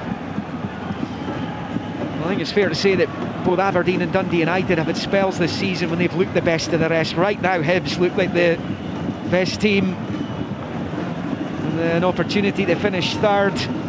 Aberdeen got back to winning ways last week. Finally, they host Kilmarnock today. Dundee United at home to Motherwell in that battle for third, and you can't rule a few of the others out for that fight either. Well, it's such a tight league from third down to 11th. As Kuhn picks up and knocks it into the centre circle for Taylor. And back to Carter Vickers. And now to Trusty. Left of the centre circle. We are a minute and a half into the stoppage time. 4 were added. Here's Engels. Left hand side of the box. Taylor pulls it back. Ida misses it. Breaks to McGregor at the edge of the box. Now Johnston. He shoots wide of the left hand post. Well, how often have Celtic knocked the stuffing out of you by scoring late in a half? And they were threatening to there, but Johnston's off target, past the left-hand post, and it stays Hibs 1, Celtic 0, with 2 minutes of the stoppages to play. It was terrific play from Greg Taylor. Made a really good run down the left-hand side, good delivery into the box. Fell nicely, but still, again, not hitting the target. That's been their downfall. They haven't worked the goalkeeper enough. Absolutely. One of the interesting things to underline here for all fans listening, Celtic aren't playing badly. No, the Celtic are playing well in many areas. The pitch they're controlling large parts of the game. They're getting into good areas in the final third. But it is a lot of the time that final pass, the hardest pass there is in the game, it's not been right yet. Just a couple of occasions they have failed to score in a Premiership game this season. At Tannadice, at Ibrox. As Lewis Miller smashes it forward, high ball down the right. Bowie's going to get onto it. Down by the corner flag, 2 Celtic players around him, and he wins the throw-in off Taylor right up the pitch. Just alleviates all the stress at the other end as well that might come their way at the end of this half. Bowie and Boyle have done a terrific shift for Hibs at the top of the pitch. Working, chasing what I would class as poor balls, but they're making them into decent balls because of their desire to go and chase. Long throw-in coming up from Lewis Miller as Hibs look to score late in the half as they did early in the half. The final minute of what was added. Miller pulls it into the box, comes off Engels' head, goes back towards his own goal. It's bouncing and bobbling, and Trusty can't quite get it away, but McGregor does. Iredale will keep this attack alive for Hibs. Cadden, only the option of Boyle. He's eventually found them at the left angle of the box, looks to pick a spot in the area with a cross. Campbell gets his head to it, and it's 2-0. Josh Campbell scores again, and it's absolutely sensational at Easter Road, or at least it would have been had we not seen the offside flag go up down below us. Campbell thought he'd scored again, having scored inside 2 minutes. It looked like he'd scored in the final minute of stoppages, so you can forget all about the last 20 seconds. It remains Hibs 1, Celtic 0, though they are just double checking it. That must be tight, Liam. That must be very, very tight indeed. So unlucky. It was terrific play out on the left hand side. Nicky Cadden again, jinks inside, plays the ball to Boyle. Boyle, great delivery.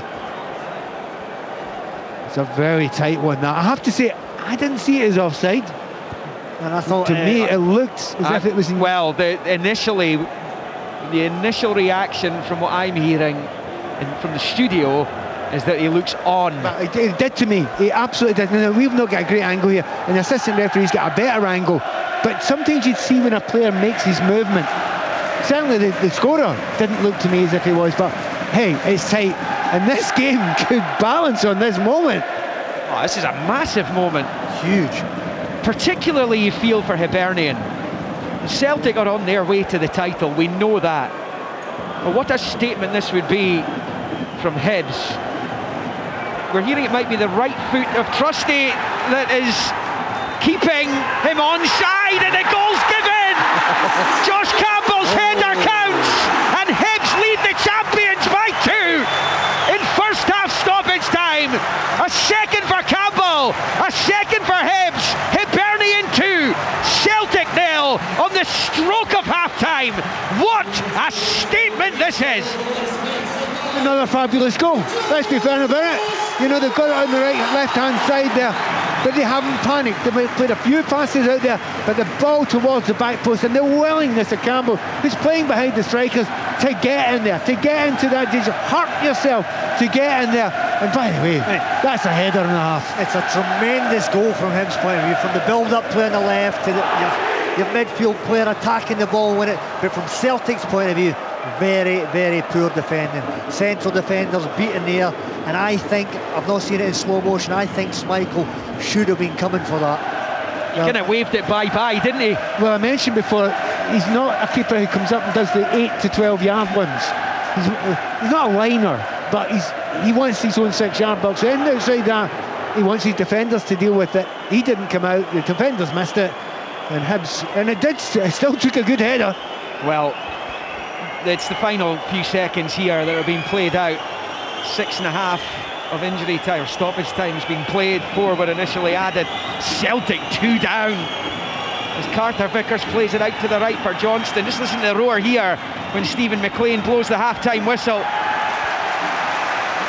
And that is the roar of the Hibernian supporters. This renewed Hibs team that is the polar opposite of the one we saw limp through the opening quarter of the season, to the point where they're now 2-0 up on the runaway league leaders and champions. A Josh Campbell double either side of the half. The first a measured finish on 2 minutes, and then in the 4th minute of stoppage time he headed past Schmeichel, both goals into the left hand corner of the net. And we've got a sensational scoreline here in Leith. Celtic have had loads of the ball. They haven't exactly cut Hibs open terribly often, and when they have done, they've been in an offside position. Jordan Smith's made 1 or 2 saves. Schmeichel's been the busier keeper though, and this Hibs juggernaut showing no signs right now of being brought to a halt, and they're embroiled in the toughest fixture of the lot here. They're unbeaten in 12, but they are in ship-shape fashion to make that 13 here, as they look to go to within a point of Aberdeen in 3rd. Half-time in Leith is Hibernian 2, Celtic 0. The Scottish Premiership. From BBC Radio Scotland. An absolutely incredible first half through there at Easter Road. A double from Josh Campbell at the start of the half, and right before half-time there, Hibs 2, Celtic 0. Fantastic performance from David Gray's side. We spoke a lot about him and the job that he has done before kick-off today. We pointed back to that late draw against Aberdeen at Easter Road. He himself said that was potentially the catalyst for the turnaround in fortunes, and my goodness, what a run they have been on, and well worthy of their lead through at Easter Road against the champion Celtic this afternoon. Just a reminder, when this game is done and dusted, we have open all mics for you. We have Rangers at home to St Mirren. There's also the option of online commentary from that one. We also have Dundee United against Motherwell. The new manager, of course, takes charge of Motherwell for the first time today. Aberdeen at home to Kilmarnock. Aberdeen getting back to winning ways in the league last weekend. Kelly very good at home to St Johnstone last Saturday. Ross County, they've been terrific on the road in recent weeks, but also very good at home. They're at home to Dundee today. Dundee struggling so far this season, but it's all very tight down that end of the table. And 2 games covered on open all mics in the Championship. Ayr United against Livingston. Chick Young is there for us, and also Partick Thistle at home to Airdrie. Thistle beginning life without Chris Doolan. He was sacked during the week. We're on the telly today, BBC One, 4:30 until 5:20. We're on the radio through until around about 5:30 with the football. Then we'll switch to the rugby, the Six Nations game at Twickenham, England against Scotland. We'll switch to bring you second half commentary from that one. Obviously there's the option of the full game, of course, on BBC Radio Scotland. But it's all about the football at the moment, John Collins, and my goodness, what a first half performance from Hibs. Well, they come out of the traps flying, put Celtic under pressure, exactly what they had to do. Go and test Celtic. They've come out from a tough midweek game, maybe a little bit leggy, and they got that early goal. Terrific footballing goal, wasn't just a kick up the pitch, a lucky goal. Ball played on the deck, and a terrific finish from Josh Campbell, slid it in the bottom corner. Then Celtic took control of the game as most people would expect. Dominated possession, getting lots of ball in the wide areas in the final third, but final pass letting them down. Need more from Adamaitis from Celtic's point of view. I think he may be replaced, and Jota may come on at half time. But Hibs dug in defensively. Centre halves were making good blocks, full backs were getting tackles in. When they dug in, they held on, and sure enough they get that second goal against the running play towards the end of the half. But from David Gray's point of view and Hibs fans, what a time to score a second goal. Yeah. couldn't have been perfect timing. And again, it was a terrific goal from his point of view. Nicky Carden, who's been a brilliant signing. Every time he gets the ball, I feel like he's going to do something. And he is a key player for Hibs. He got the ball out in the wide area, kept it, shifted it on his right foot, played a little pass to Boyle, and Boyle's delivered a terrific ball in. Josh Campbell again. And he's very good in there. He's not the tallest player, but his timing there is excellent. And he's went up there and beat the Celtic centre-halves. Went just outside the 6-yard box. From Celtic's point of view, they'll be bitterly disappointed from defensive point of view. But from Hibs, terrific. Big 45, can they hold on? Can they go and get a third goal? What's the mindset? Here's the danger now is half-time you're going to think, right, let's just hold it, keep it tight. And then Celtic get a goal. And you know what Celtic get when they get a goal, all of a sudden, bang. But can you go and get a third goal? Who knows? But so far, so good from Hibs' point of view. Yeah, Pat, I asked you before the game how Hibs should approach this when you said, look, two things, they have to score first and they have to take the game to Celtic this afternoon, and they've done that and some, haven't they? Well, certainly I thought they had to go out for it and have a little bit of a go at it. And John was the one who definitely said they have to score first. And you're right there, because it gives you something to fight on for, something to hold on to, a real kind of spirit between not just the players but also the fans as well. And that's exactly what happened. But there is we talked before the game about this maturity that you're seeing from Celtic over the last wee while in Europe.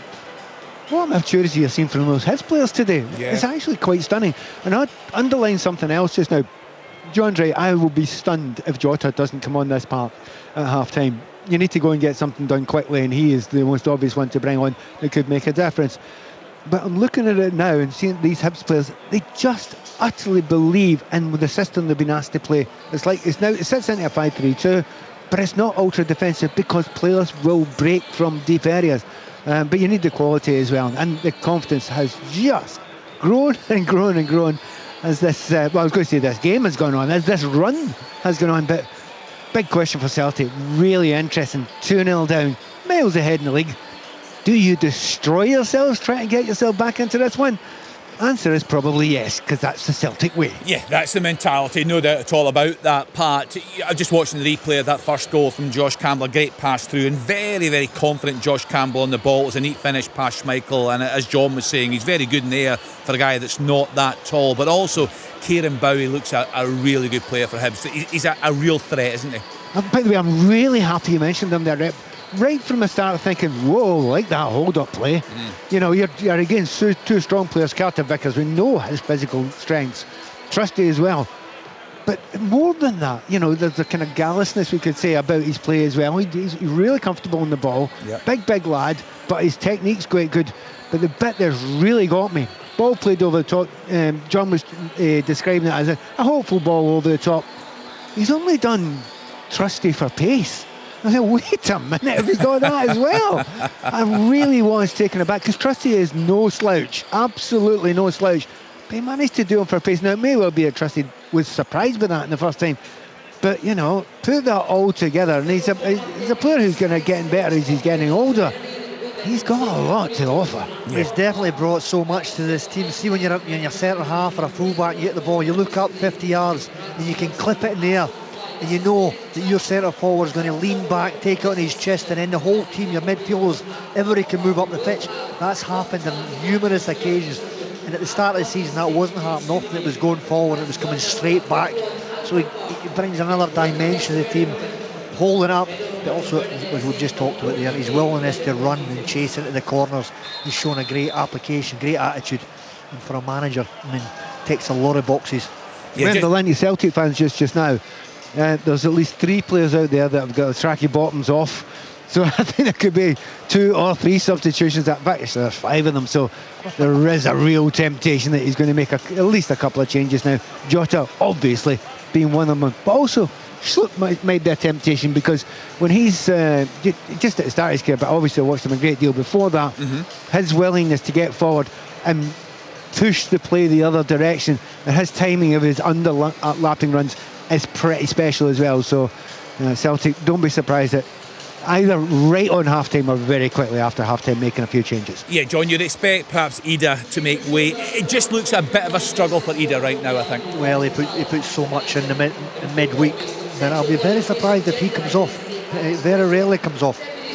He's one of those you're going at half time. Sorry, Adamida. Sorry, John. Adamida. Sorry. Adamida, yeah. For me, he hasn't given enough in possession and out of possession. Yeah. Balls have been coming in the box. He's not been there. And there's a couple of times I thought he should have played his teammates in who were in better positions than ever. I think the manager and his teammates will be a little bit frustrated with him. The timing of his runs has not been great either. That's the big thing. Centre forwards live and die by the fact that you need to time that run. If there's a gap behind that you're going to run in behind, you need to time the run. Now he'll say, wait a minute, it's about the timing of the ball as well, but you can't get caught offside that many times. I just think he's got to offer more to his teammates. At a very average 45 minutes from him, I would imagine he'll be off. Yeah, because Jota apart, he looked very good when he came on to the game at Celtic Park. You were there last Saturday. He's, I think, taking a wee bit of time to come up to match sharpness. We know the quality's there. You'd expect him to come very, very quick. As you say, he's warming up right now. A number of things that really impressed me, Jota, in the Dundee United game particularly. He came and started and I thought, you don't look as if you're going at 100%. You don't look fully fit. I'm not sure about you. And then realised after 10 minutes, actually, you're just being intelligent. You're slowly but surely building yourself into the game. And by the end, he came off for a few minutes to go just to get the applause because he was, by a distance, the best player in the park. Yes. And, he sees things. He slows things down sometimes, but that's just to allow time to give the runners a chance to run into the right areas, and he spots those runs. So it's going to be a big call in the second half if he does come in. Lewis Miller, I have to say, has had a very decent game against Maeda so far. Different question if you're going to be playing against Jota. Lots of different answers you have to give against him. Yeah, he's a player, Lewis Miller, I think it's fair to say, he's taken a fair bit of stick in his career at Hibs, John. We spoke before the game about key points under the reign of David Gray in times when no doubt at all he was under a fair bit of pressure, but the run he's been on has been fantastic. As you rightly said, John, I felt after these defeats he still spoke well. He spoke very accurately and positively where he could about the games, despite sometimes quite sickening defeats with some of the goals that were given away due to in a lot of cases individual errors. But the run up the table has been remarkable, and looking right now at the live table, they're fourth, 1 point behind Aberdeen. This has been a sensational run. It's been a tremendous turnaround, and what he's had is fairly continuity in player selection. He hasn't been chopping and changing at the back. He's had changed the goalkeeper and went to 3 central defenders at the back, and they've near enough played every single game. That's made a difference at the back. Boyles came back into a little bit of form. Again, when they were losing games, they were losing them just. There was no 5-0s, there was 2-1s, 3-2s, and I think that as a manager and as a group of players, you look at the defeats and you think, we could have won that, we could have won that, we could have won that. They never, and the outside world paints a black picture. Hibs are nearly bottom of the league, it's a disaster, sack the manager, players are hopeless. But within the camp, I did say it, they were losing because players were getting sent off, but the beliefs turned around. The manager stuck with his principles and trying to be positive. Every time he spoke in the media, he was trying to be positive. He wasn't laying the blame at the players. He was taking responsibility, but always saying we're not far away, it's fine lines. And I liked the way he was talking. I'm so happy for him. Do you know what, Kenny? I was on your show after the games a couple of times earlier in the season, and a lot of Hibs fans at that time were saying, hero, obviously David is, yes, but they were saying the time had come, and I wasn't for backing down because you could see behind it, look, actually it's all right. It's not dreadful, but you can see where the stupid points have been thrown away. There's easy things to change there that can make a difference to that. So, it surprised me quite a lot of Hibs fans. I was saying, no, actually, I'd stick with him. But it was hard, and I have to say, it's brave as well for the Hibs board, to stay with them when a lot of people were baying for it.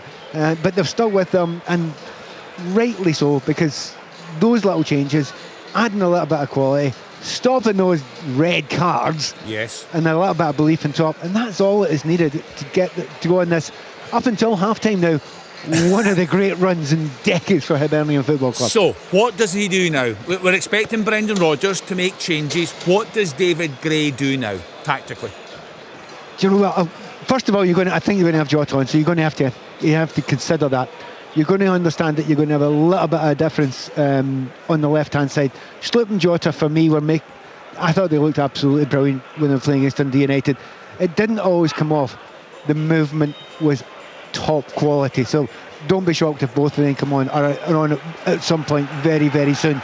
So you need to make sure he says, as one player runs out, Jota. I think we may see a few changes here. So the teams are coming back out. Liam can fill you in on all of that. I remind you, open the mics from 3 o'clock today, but it's time now to return to Easter Road. Hibs against Celtic with John Collins, Pat Nevin and Liam McLeod. Well, he's got to do something about it, Brendan Rodgers, and Jota is coming on for the second half. Sloop will be coming on for the second half. Hatate will be coming on for the second half. And it looks like Taylor, McCowan and Maida are the three who will be sacrificed. So that tells you all you need to know about what Brendan Rodgers thought of that first half performance by Celtic. He's changing such a high percentage of his side. They are 2-0 down to David Gray's impressive Hibs, who are looking to make it 13 games unbeaten, and just to try, in fact, Ida's coming off rather than Maida, so that's I was shocked by that, actually. It was the information I was getting was Maida, but it's Ida who's coming off, and that chimes with what we were talking about towards the end of the first half. So Ida of Maida stays on, so he'll go through the middle. It's what we were talking about. And just to put this in context, Celtic had only this season, the Premiership, been behind 3 times. They were 1-0 down to Ross County in Dingwall. Of course, they turned that one round with late goals. Kuhn scored the winner. They won it 2-1. They were also, obviously, behind at Ibrox. They were beaten 3-0. And they were 3-2 down to Dundee until late on when Engels scored a penalty to salvage a draw on that 3-3 just a few weeks ago, as the Hibs players make their way back out there, and the Celtic players are back out too. And there are the changes down below us just being confirmed by the 4th official, Lloyd Wilson. And it will be Celtic who'll get the second half underway in their canary yellow shirts, green shorts, yellow socks with the green tops, Hibs in the green and white, as you would expect here at Easter Road, and as you would expect, unchanged. You'd be shocked if they'd have changed for that. The number of upsides for Celtic, look, this looks like a very strong lineup. They've got closest, just about as close as you can get to the strongest lineup, so they can believe that they can score 2 or 3 goals in this second half.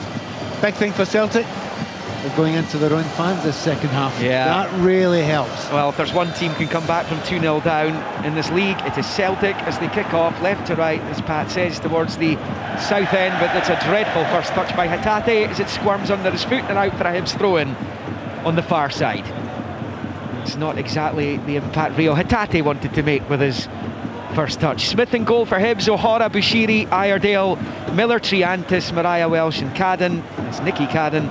Josh Campbell, who's got both goals to double his season's tally in one half of football with Boyle and Bowie. The front line supported ably by Campbell, quite clearly. Celtic with Schmeichel in goal, Johnston, Carter Vickers, Trusty and Sloop, Engels, McGregor, Hatate, Kuhn, Maida, Jota. And Celtic trying to get up to the edge of the penalty area, but Triantis wins it back for Hibs. Trusty with a challenge on Boyle, but the ref didn't like it, and it's a Hibs free kick right of the centre circle. That's harsh. That's very harsh on Trusty. I think Boyle's just leaning into him there a little bit, loses his legs. Trusty's fuming about it, and I can understand why.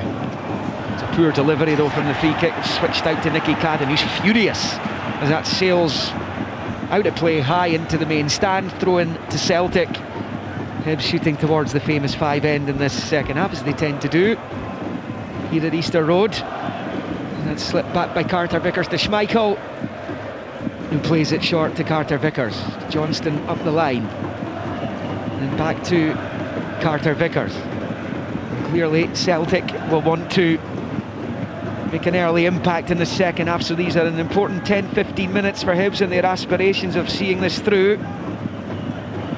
Carter Vickers picks up on this near side, flicks it with the outside of his boot to his right for Johnston, looking for Engels. Iredale with the clearance, not great. Kuhn then to Engels, keeps it alive, flicks it to Johnston inside the box, pulls it back, it's just behind Maida. Lewis Miller, well, he almost changed his mind about going for that there, and Sloop goes down inside the box. He gets away with it, does Miller. It was just a split second of hesitation there from the Aussie. He gets away with it. McGregor for Celtic, now Hatate, and Jota wants it. Hatate plays it back instead to Sloop, who finds Carter Vickers. Sloop was outstanding during the week. Arguably Celtic's best player, up against his old Crystal Palace teammate Elise. Here's Kuhn down the right of the Hibs box. He's inside it now. Side foot back to Sloop at the edge of the area, and then to Hatate. Hibs trying to stay in their positions. Switch back out to the right for Johnston, and now with Kuhn. Kuhn on his left side, rolls it to McGregor, just outside the box. He shoots, looks to reverse it into the bottom right. He's off target though, and that's a goal kick to Hibs. As you hear the roar from the Celtic supporters as they try and begin this second half on the front foot. They trail Hibs by 2-0. We're on 48. Yes, really good play from Celtic. Well, you'd expect that. We started the second half. Managers had a word with them, obviously. The fans behind them down there. They know that if they get an early goal, psychologically, what a difference that would make. Really good start from Celtic this second half. Foul by Trusty, or on Trusty by Bowie. There's Johnston into the centre circle for McGregor, out to Engels to Kuhn. Kuhn on the right hand side, taking on Cadden, right of the Hibs box. Here he goes, Kuhn towards the byline, pulls it across. Cut out well though by Iredale. And Hibs clear their lines, as they have done for most of the afternoon, in fairness. Johnston with the challenge and Bowie, the ref eventually blows. Hibs have a free kick on the halfway line and a yellow card for the Canadian. They've been hard to play against them too, haven't they? You've got to give Boyle his due as well. He's worked and he's chased, he's been very, very difficult to get a hold of. Yeah, sometimes he's got a foul, sometimes he hasn't got a foul, but he's never given up a single run. And when the ball's fallen to his partner in crime up there, Bowie, he's looked really strong. They've combined really well. They've stayed good distance between them. There haven't been huge gaps. You don't actually see that many dual partnerships up front, you know, a big one and a small one anymore.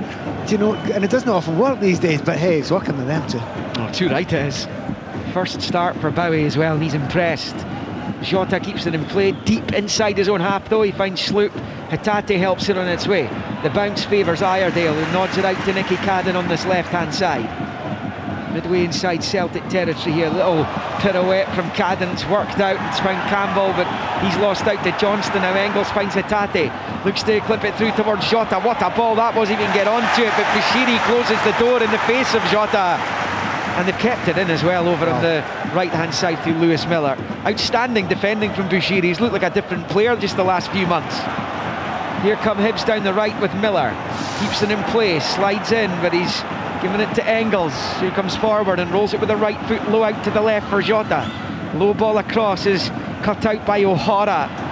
Jota has it back at the edge of the box. He's gone for goal. He's off target, past the left hand post, and it stays Hibs 2, Celtic 0. Bit stressed out, weren't they? Hibs goes up the Lewis Miller goes up the right hand side there, and he keeps the ball in, but only does so for Celtic. And these points in time, Celtic, Hibs, if they're going to try and keep this 2-goal lead, don't panic.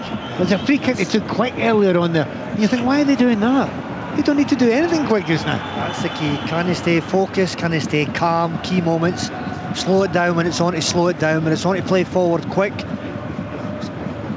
Decision making. Need to try and get a hold of the ball, Hibs, as well. Have a little rest with the ball. That's a difficulty, I think, really, that Hibs have got just now, because of the way Celtic have. When Hatate's in there and he's alongside McGregor, then they do keep the ball very, very well. But you know, they've always got those two up front. You can go long for it, but only when it's on. See, there's a prime example. They've got a throw and they've just thrown it straight back to Celtic. You've got to make Celtic work to get it back. Don't just throw it back to them. Hibs with that 2-goal cushion. It is Johnston on this near side. He rolls it back to Carter Vickers, who slips it forward into the Hibs half for Engels. Early ball looking for Maida, headed away by Iredale. And now Nicky Cadden takes over on this near side, comes off Engels' hand. Hibs can play on here. It's slipped up the line to Campbell, and he's managed to beat McGregor to it, and he's coming down the left looking for Bowie. His ball cut out by Carter Vickers and out for a throw-in. He's saying handball, Josh Campbell, but actually the advantage worked out for them, unless Stephen McLean didn't spot it, wasn't given the free kick. I thought he'd allowed an advantage there. No, I don't think he's seen it. I don't think he's seen it. No, I don't think he did. Hibs, you want advantage. You've got the ball and you're going forward towards the Celtic back four. Here come Hibs. Ciantis with the long ball into the box, headed away by Sloop, who gets it back from McGregor. out to the left-hand side it goes to Jota, holding off Mariah Welsh. At least he thought he was. Mariah Welsh has kept it in play as well as he pinches it back. He moves in field. Terrific play from Mariah Welsh, winning it and keeping it. He's done well today in for the ineligible Kwon. As Cadden picks up on this near side and rolls it back to Iredale. Then field to Bushiri.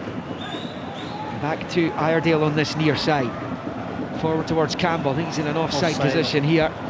Campbell gets onto it, swings it into the box, goes behind, and the offside flag was up as soon as the ball was over the line. Josh Campbell looking for a hat-trick this afternoon. The last Hibs player to score a hat-trick against Celtic, Dixie Deans. No, Joey Harper. In the same final. I know what you meant. It was the same final. Yeah. It's the 1974 League Cup final. Celtic won 6-3. Deans and Harper both scored hat-tricks for their respective teams. I'm going to tell something really worrying about that. I was there. It's not that long ago. It's a free kick to Celtic meantime over on the far side. Arna Engels takes it. Jota onside. Bushiri might have been playing him on. It's Jota pulls it back. It's behind Maida and Hibs get away with it. Cadden clears. There is a flag though. I haven't seen as many offside flags, belated offside flags in a game for potentially ever. But there's a reason for it, because Hibs are trying to play a quite high line. You know, it's brave. It's a quite high line. They're not just sitting back miles beyond. But also Celtic, they're going to squeeze up as well, because that's what they do. So you've got two teams that are trying to play in this slightly squeezed area there. So when you break from there, you need to time it right. And very, very seldom in this game, maybe only once or twice, has the line been broken in time. Yes, Celtic were the last team to beat Hibs, but 3-0 flattened them on the day. And Kukarevich will still be having nightmares about his misses in Glasgow this season, having failed from the penalty spot at Ibrox too. Two superb opportunities at Celtic Park as that header comes through for Boyle. He's goal side of Carter Vickers. Might be another offside coming here. Boyle's on it just now. Right hand side of the box. Three in green and white in the middle. He's got the ball in towards Nicky Cadden at the back post. Doesn't find him though. Kuhn's onto it. They're claiming he used an arm to control it inside his own box. There are the Hibs supporters as they scream for a penalty. And it's gone out meantime for a throw in. Well, the referee's asking him to stop just now. We must have a little look at it. But he's saying it's chest. Point his chest. Yeah, it was the chest. No penalty. The VAR agrees. Alan Muir on VAR duty this afternoon. It's Stephen McLean in the middle of the action. Nicky Cadden with a throw-in level with the edge of the D of the Celtic box on the main stand side. Bowls it into Triantis. Back to Cadden. Back to Triantis. Brought to crash it to the ground by Hatate, and that's going to be a Hibs free kick. And Triantis is rolling around on the deck as if he's taking a sore one there. And it will be a free kick only by the looks of things. Hatate's just going to make sure Triantis is okay. Hibs 2, Celtic 0 on 55 and a half. I mean, it was terrific play from Triantis, good technical in a tight area, shifted it well, but I think he's making a little bit of a meal of it. I don't. If he's hit his head, it's undeliberate. Yeah. So but it was a foul before that. He was taken out. He goes down, but I think it might have been a little knee hits the head or something like that. But I think he'll be absolutely fine. Yeah, it looks as though he's okay. He's just rubbing the back of his head just now. Good position from Hibs. Cadden here, left peg. Yeah, looking to bend it into a dangerous area, which he has done towards the back post. The header from Miller, saved by Schmeichel. It breaks to Bushiri, left hand side of the box, back to Cadden, swings it deep to the back post again. Another Hibs player wins it. Miller looks for Boyle, away by Sloot, picked up by Bushiri at the edge of the box. His shot's blocked by Carter Vickers, and Celtic come away on the counter attack. Kuhn, Hibs a bit stretched here, but it's brilliant recovery work by Kieran Bowie, who knocks it back to his goalkeeper. It stays Hibs 2, Celtic 0. Looked like Lewis Miller was making it 3.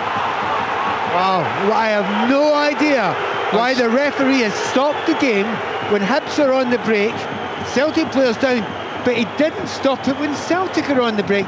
It's not a head injury. It's not on, no. It's I have no idea why you stopped that. And it happens too often in modern day football. Players down with nothing wrong with them. Yeah, the referee blowing the whistle. Yeah, but you shouldn't be. If you're going to blow the whistle, you blow it earlier. Unless it's a really serious injury, it's only a head knock that you stop the game for, isn't it? But too many of them, they stop it all the time. I have to underline, I think the referee's had a decent game today. He's had a good game, but I have no idea why he blows up there. He's got the right to do it. He's got the right to do it. It says he's in control of the game, but that surprised me. Just to go back to the chances They're having a look, by the way, Pat, at the challenge, I presume, on Schlupp. Yeah, so there's going to be a little delay here. Sorry, Pat. Now, intriguing just beforehand there, another brilliant opportunity for Hibs at that back post, and it is that ball in between a rather high line that Celtic are playing there from the free kick. And as I say, Kasper Schmeichel, he doesn't come out of the 6-yard line very often, so there's a big old gap that you can go in and put that ball into. Right, so red card check here. I'm not sure because we don't have replays. I'm not sure exactly who this is for. I presume it's for a Hibs player for the challenge on Schlupp, because he was the player who was down, but we're not getting any clarity on it at the moment. And as I say, we don't have replays, we don't have monitors at the back of the main stand at Easter Road. And Hibs continuing with this 2-0 lead, approaching the hour mark here. We're on 58.5 minutes. First half double from Campbell. It's Bushiri, I think, is the player that they are eyeballing here. So potential big moment here. They've checked it though and he's okay, so no red card. Good news. And good news for Hibs, certainly. Drop ball. Do you know what? It's that shot that Bushiri tried to have, and it's a coming together. It's nothing more than that. And Bushiri actually tried to be quite calm about it. I mean, we know he's not a bad finisher.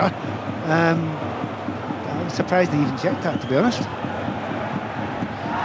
Foul there on Campbell, was there, by Engels? No, says Stephen McLean, and it's a square ball by Johnston to Trusty inside the D of his own box, to the left for Schlupp, then out to Jota.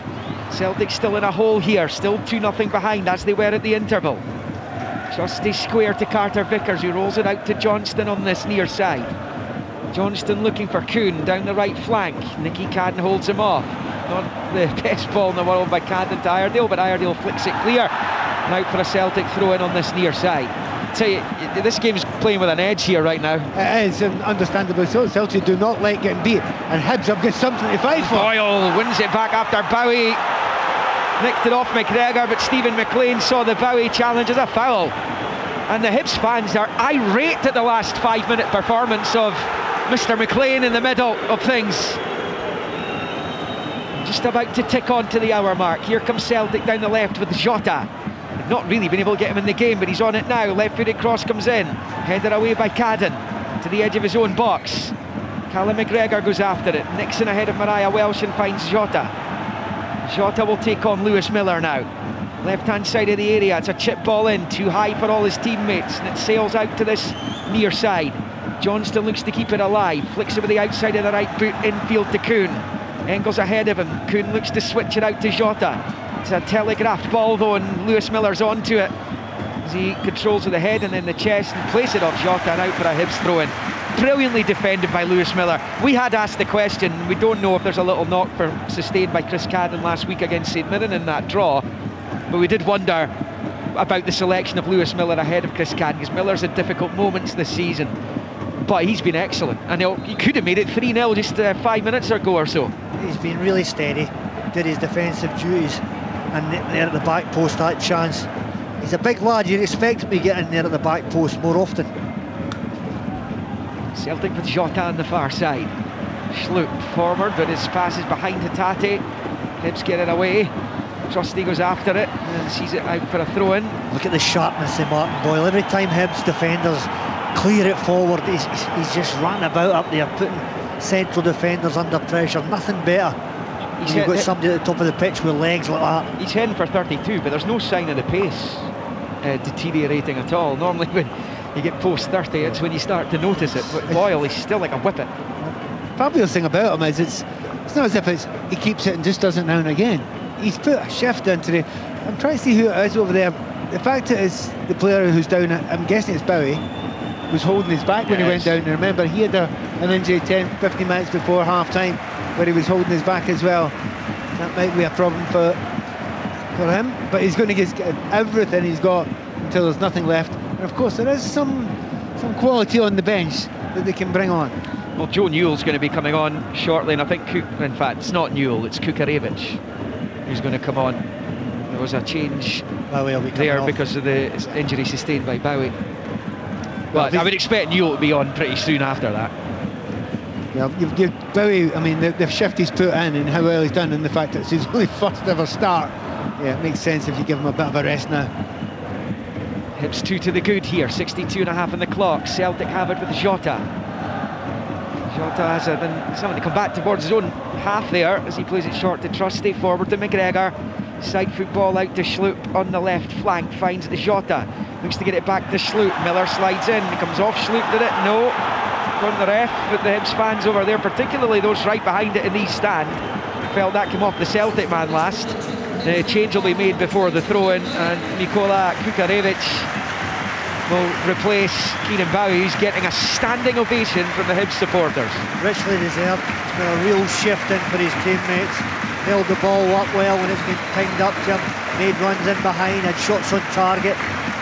He'll be considering it's his first start. What a performance. Well done, young man. Do you know what? You've got a club in. He's not a new player, absolutely new player, but it almost feels like a new player. Like, hey, wait a minute, you can start him every week. What a difference that's made. And it also gives you so many different options as well. It's an absolute monster, isn't he, Kieran Bowie? Arrived here after 4 years on the books at Fulham. He's a Fifer from Kirkcaldy, and he put in a superb display and has more than played his part in the scoreline, which continues to read Hibernian 2, Celtic 0. Celtic have the throw-in, they're up the pitch here about level with the 6-yard line. Sloop short to Jota, rolls it back, low ball to Trusty, who then squares it into the centre circle for Carter Vickers. Celtic, they haven't gone into their stride since the break. Jordan Smith's not had much to do. Here's Kuhn, rolls it to Johnston, looking to get to the byline, and the 2-goal hero Campbell puts it behind for the corner.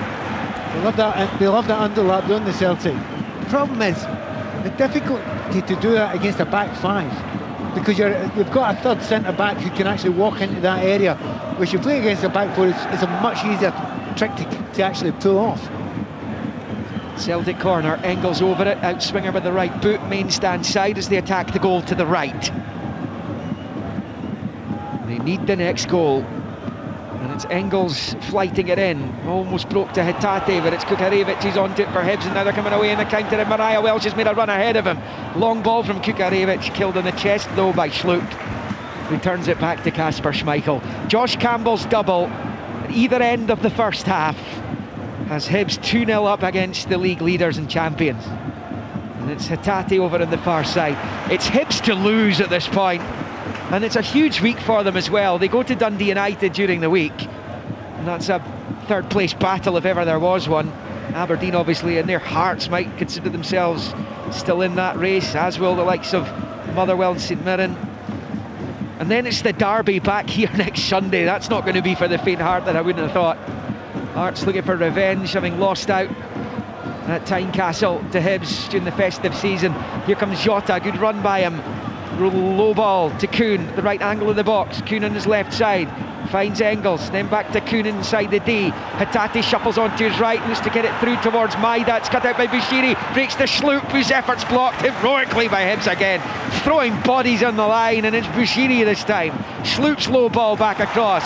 Jota with the touch, off Bushiri and behind for the corner. The Hibs players celebrating like they've scored up the other end there.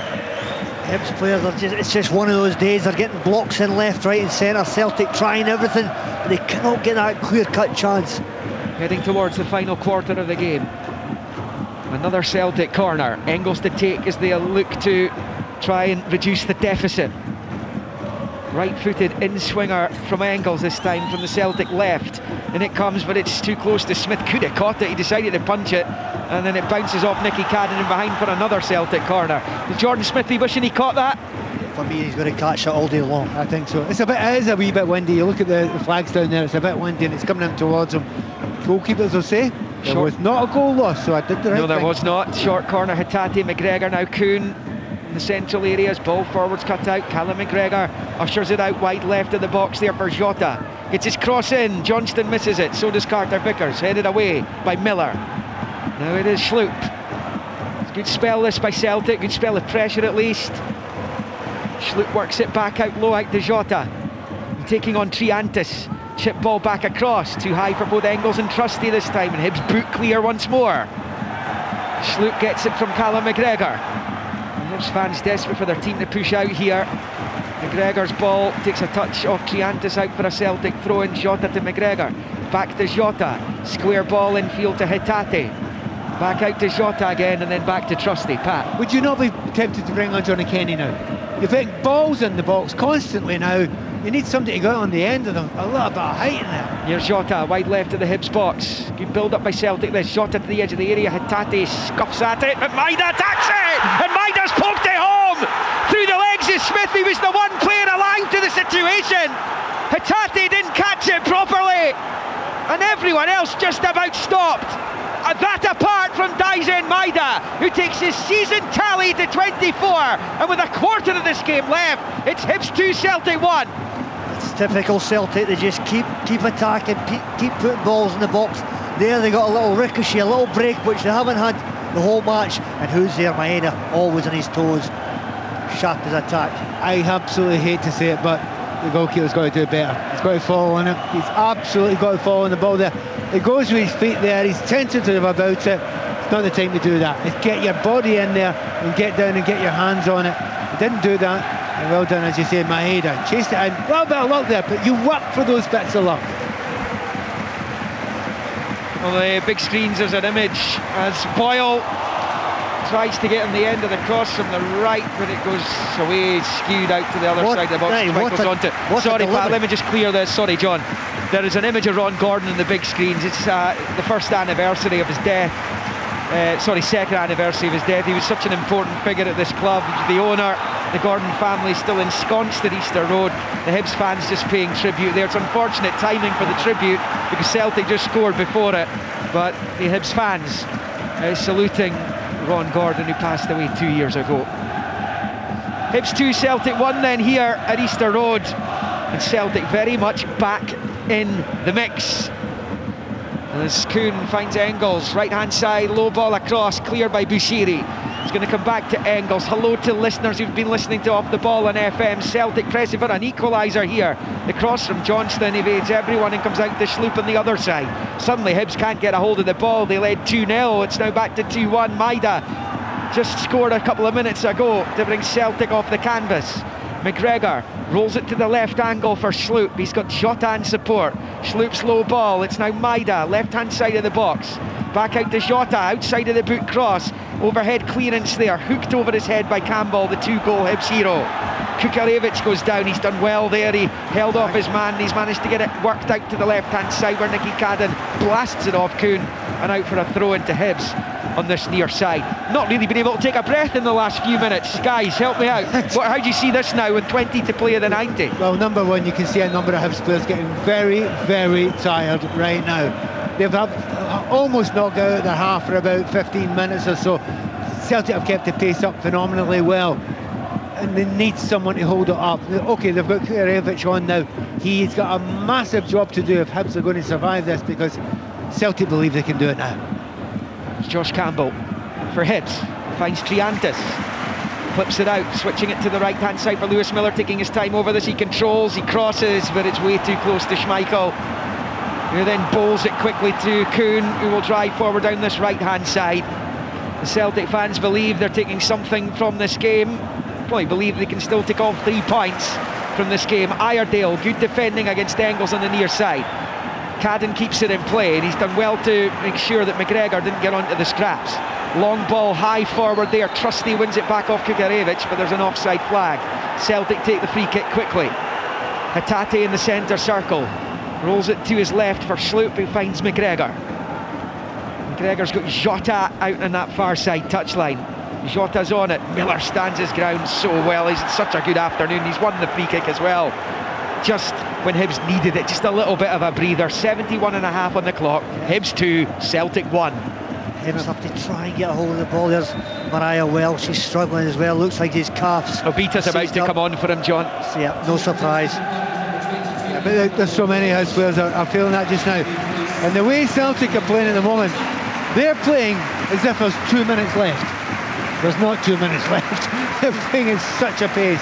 It's going to be very, very hard for Hibs to hold out. But it's what's made it a brilliant game so far. It's made it so intense. How will this alter the shape of Hibs, John? The change with Obita coming on? Interesting. He's a defensive player. Will he go into set? I don't think he'll go into midfield. I think Cadden's been pushed up a bit by the looks of it, maybe. In there chatting to Josh Campbell. Not sure how they're going to deal with this. Obviously Obita is a left back / left wing back.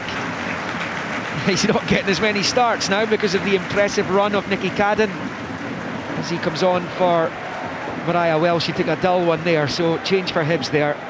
72.5 played, 2-1 Hibs lead. Their lead has been halved. Vita's going in the central midfield.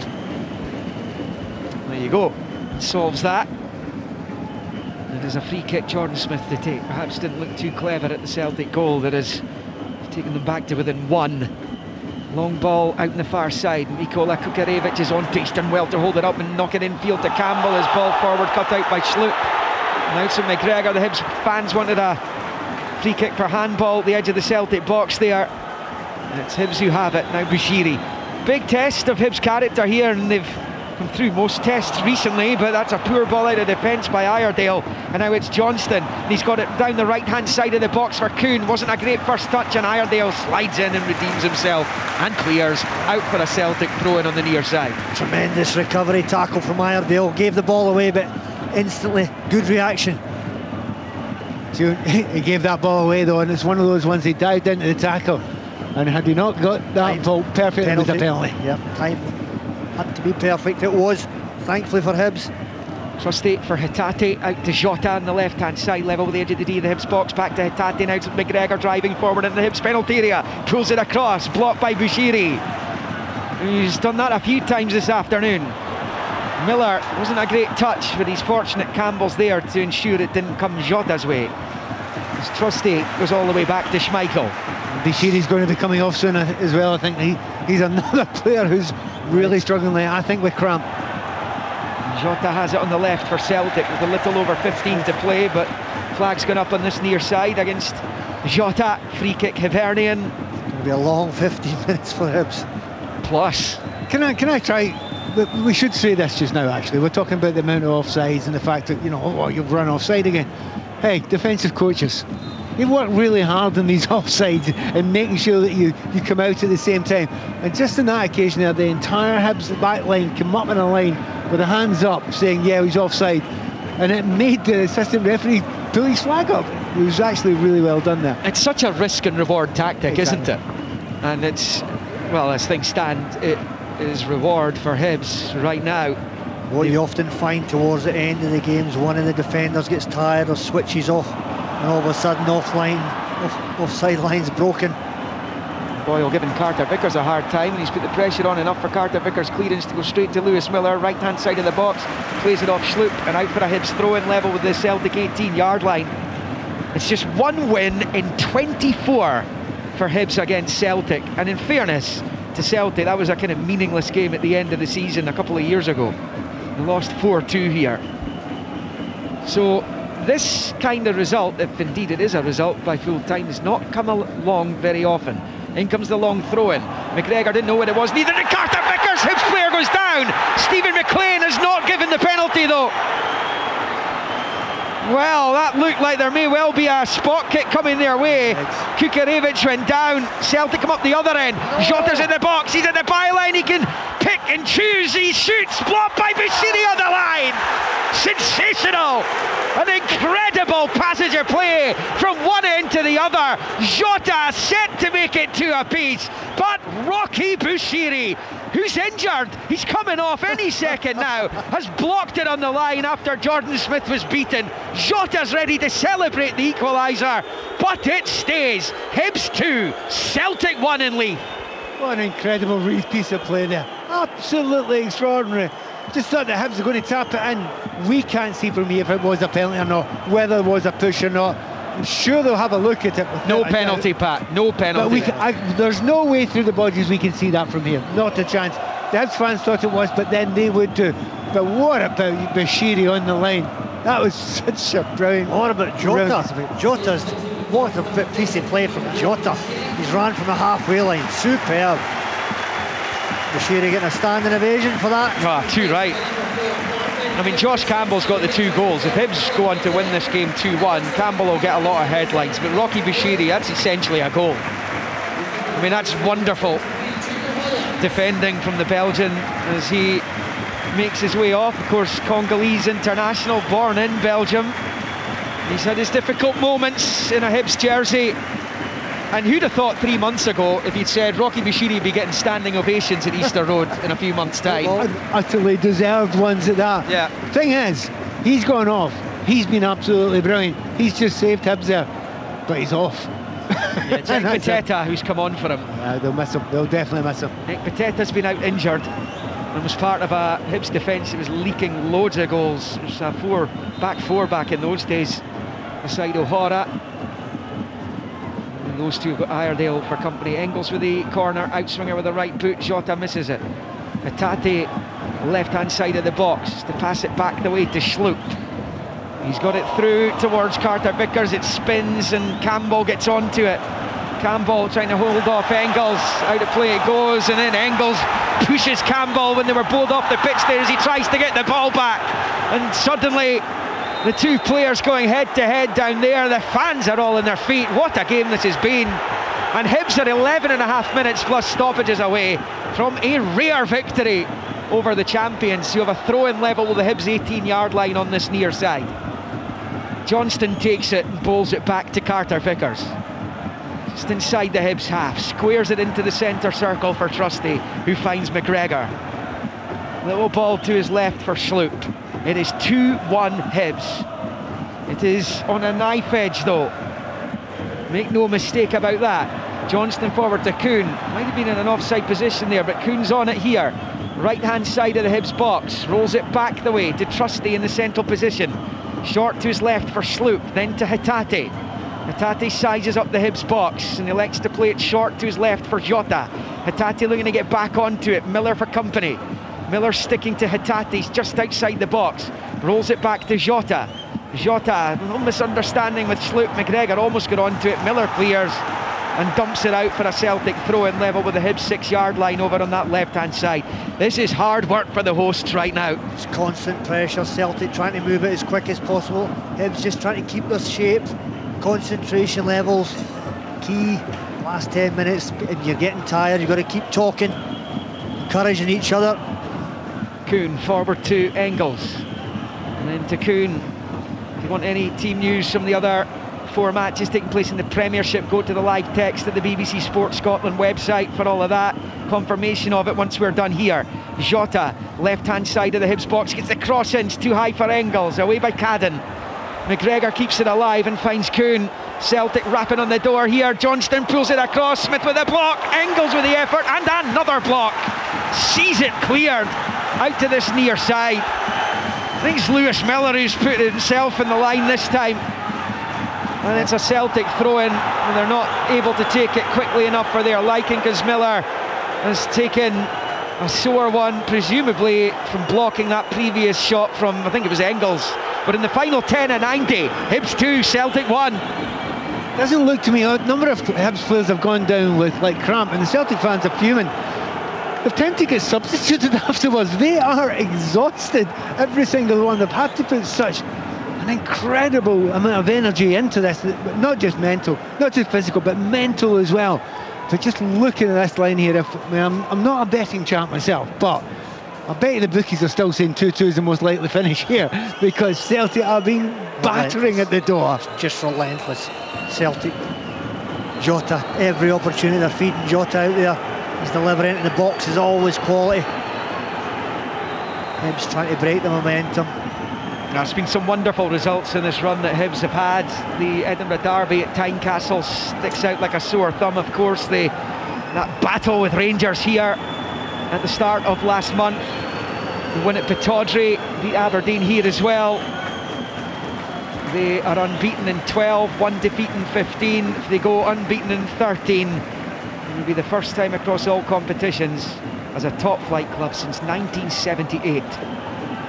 You remember, 1 win in 11 before this current run. And they are getting closer and closer and closer to a victory against Celtic here. Game on again.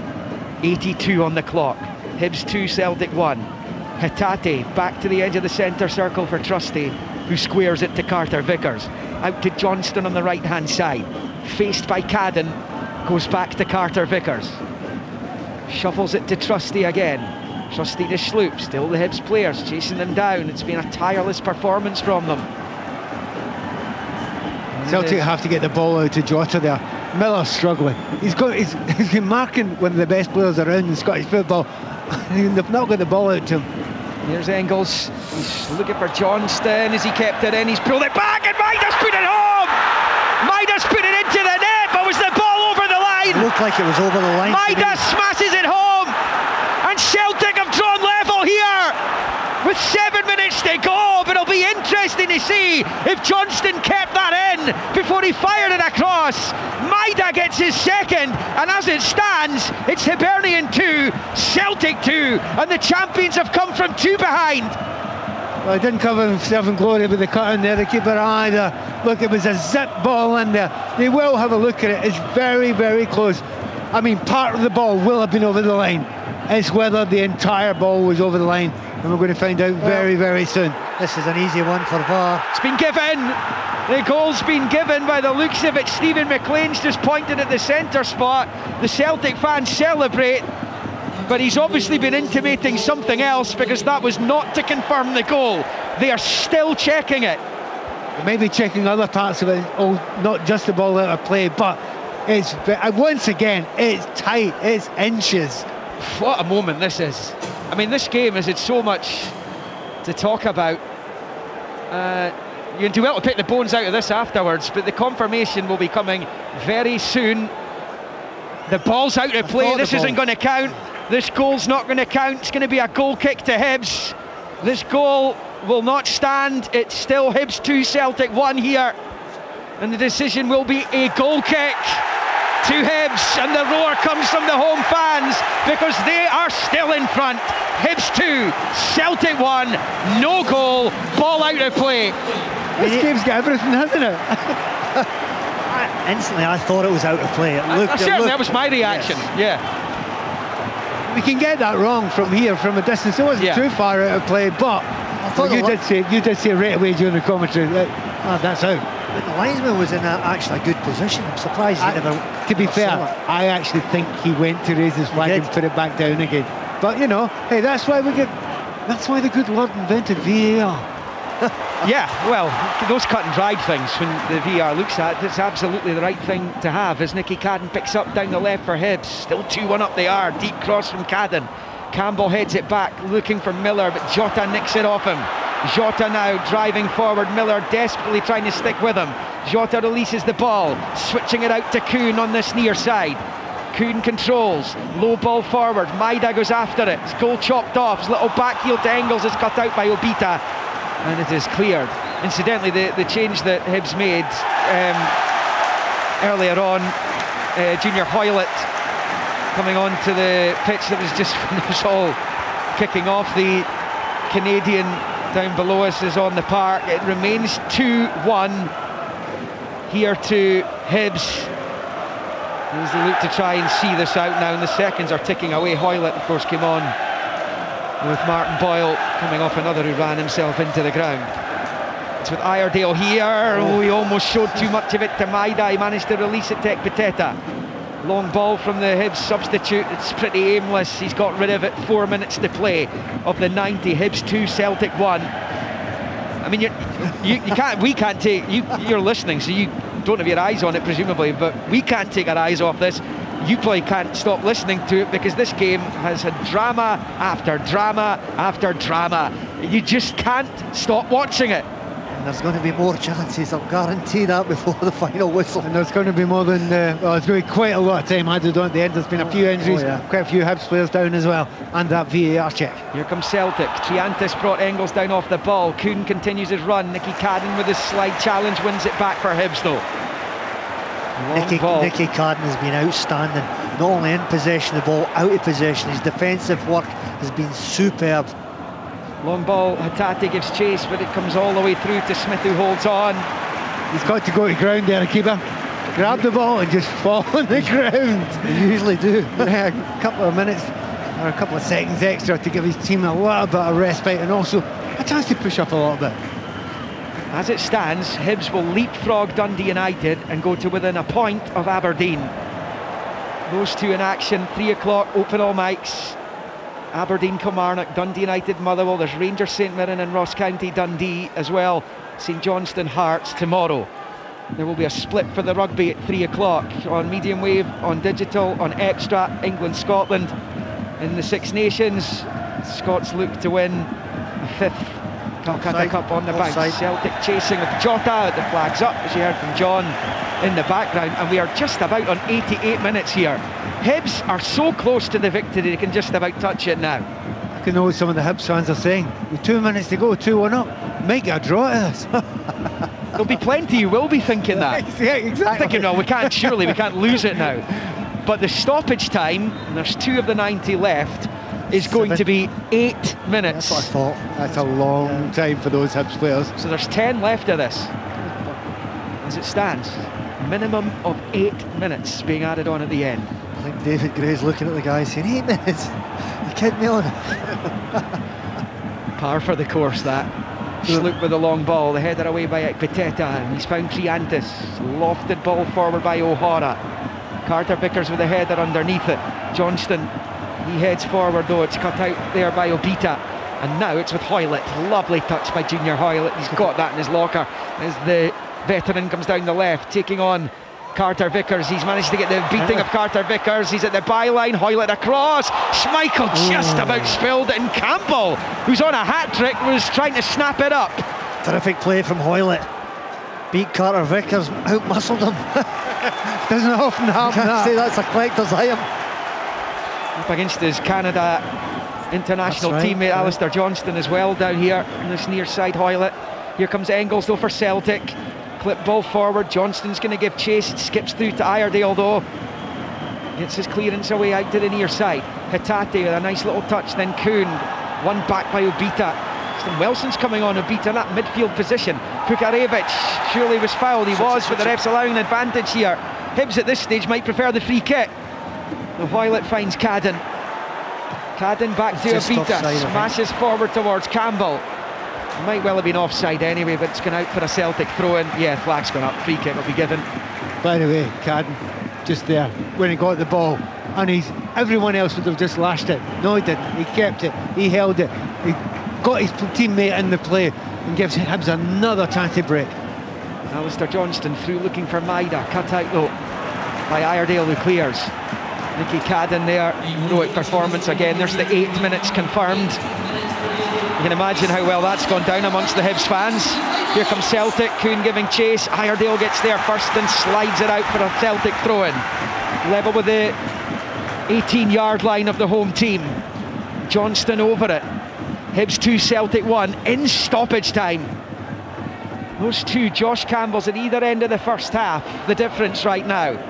Maida pulled one back, but here's Kuhn at the edge of the box, way off target, well past the left-hand post, and it stays Hibs 2, Celtic 1. Hibs will be in no hurry to take this, though Maida is, and he's just spotted up the goal kick. But Smith will want to take that from a different position, of course. And Celtic fans in behind them. Celtic right now staring at just a second domestic defeat of the season, and just a third in 14 months. Very noisy in this place, isn't it? And it's not one set or the other. Celtic fans are getting behind their team. The Hibs fans are not exactly celebrating at this point in time, but they're trying to give them their nails. Oh, they're trying to give their team that little bit of extra energy they need. And boy, do they need it just now. Celtic have had a lot of the ball. Jordan Smith's not had that too many saves to make today. David Gray will feel his team deserves this if they can hold out. Though Sloop's just been dramatically wiped out over on the left of the centre circle by Josh Campbell, who's going to be yellow carded. There'll be a free kick to Celtic. We played 1.5 of the 8 minutes that were added on at the end by Stephen McLean. He's fuming there, Campbell, because he's absolutely convinced Hoylett was fouled anyway in the first place, and that's all that was. Retribution for the referee not giving what he was a free kick. He thought it was a free kick. Kuhn for Celtic finds Johnston, level with the Hibs penalty spot, back out to the right touchline for Kuhn, who then moves into a more central position. Now Schlupp, short to Trusty. Jota's an option on the left. Now it's at the feet of Jota. Works it to the underlapping Schlupp, still outside the box here though, and being forced wide by Hoylett. And then back to Trusty. Celtic would take a point now. They'd happily take a point now from this position. Here's Kuhn on the right hand side facing Cadden, and he skips infield. Nicolas Kuhn, no Hibs challenge yet though. Triantis came to meet him, he passes it to McGregor. Now Arne Engels. Engels tries to swing the ball in, blocked by Obita. Now Carter Vickers. Celtic come again. Carter Vickers rolls it out to Engels, wide on the right hand side. Low ball, Hatate just outside the box, right hand side of the D. Short to Engels on the right flank. Back to Hatate. Hatate gets the cross in, it's way too close to Smith, who claims with both hands. They've negotiated 3 of the 8 minutes of stoppages of Hibernian. They still lead Celtic by 2-1 here in the Leith sunshine. Options weren't good for Celtic the last couple of times. Couldn't shoot, and when I don't think the shot was on there, Hatate really a little bit panicked there putting the ball in. He's got time to get his head up and find a good pass from that end. He's got to cut it back, hasn't he? Yeah. It's an offside there against Celtic. Free kick will go Hibs' way. This incredible spectacle that we've been watching here in the capital. 4 shots on target each, and the team Celtic have had more than 75% of the ball. Yep, that's a disappointing thing from Celtic's point of view. They haven't hit the target, haven't worked the goalkeeper enough with all the possession in and around Hibs area. The Hibs have defended superbly well, every single one of them to a man, put a shift in. A long ball down the right hand side, Lewis Miller giving chase. He's managed to win it back off Schlupp, pulls it back, and Trusty puts it behind for a Hibernian corner. And this is exactly where they want to be in the 5th minute of stoppage time out of 8 at the end of this game at Easter Road. Hibs 2, Celtic 1. I'm just showing John and Pat a still of Alistair Johnston failing to keep the ball in play. It does look like the whole of the ball's out there. By the way, you've got X-ray vision if you can see that from here. That's a long way away and a very little way out. Someone might have sent that to me, Pat. Hibs corner over on the far side. They're getting ever closer. I mean, out of all the results they've had over the course of the last few months, out of the last 12 unbeaten, 1 defeat in 15, and even that was harsh on them at Celtic Park. This one might even, if it's not better than it will be right up there with the Derby win down the Gorgie Road. Here is Carter Vickers, 3 minutes of stoppages left. That's all Celtic have got. They're 2-1 down. Trusty short across the halfway line for Schlupp. Hibs made nothing of the corner. They tried to play it short and waste the clock down. Celtic come with Jota, but there's a foul by Schlupp over there, and that will be a free kick to Hibs. It was on Lewis Miller. Does that come under the heading clever from the defender there? Just puts his body in the way and takes the hit from Schlupp. Schlupp is furious about it, but I'll tell you what, down that right hand side there, Lewis Miller, he almost had a chance just a few minutes ago as well, getting up the pitch. I thought he was out on his feet. He's kept on going. Well, there will be a free kick here, which Jordan Smith's in no hurry to take. 2 minutes of stoppages left. Smith hits it with a left foot. He's not been having to make save after save in these closing stages. A Celtic fight to try and take something back along the M8. Jota keeps it in play. There's a push by Hatate, was there? No, says the ref. Celtic come forward with Jota. He's lost out to Triantis. The energy levels from this Hibs team have been outstanding all afternoon. And Triantis is another tireless worker in the engine room. His leg was out for a Celtic throw-in, but they're midway inside their own half here. Liam, the assistant referee gave it the other way. Yep. I was very confident about it, very close to it. The referee disagreed with him. It's his choice. If this leads to a goal, there will be fury. It hasn't. It hasn't led to a goal because Schlupp's just passed it straight back out of the pitch. looking like Hibs are going to hang on. Speaking too soon. Yeah, well, they've got the ball in the Celtic half as we go into the 8th minute of 8 that have been added on at the end, but Celtic have won it back, and here is Johnston.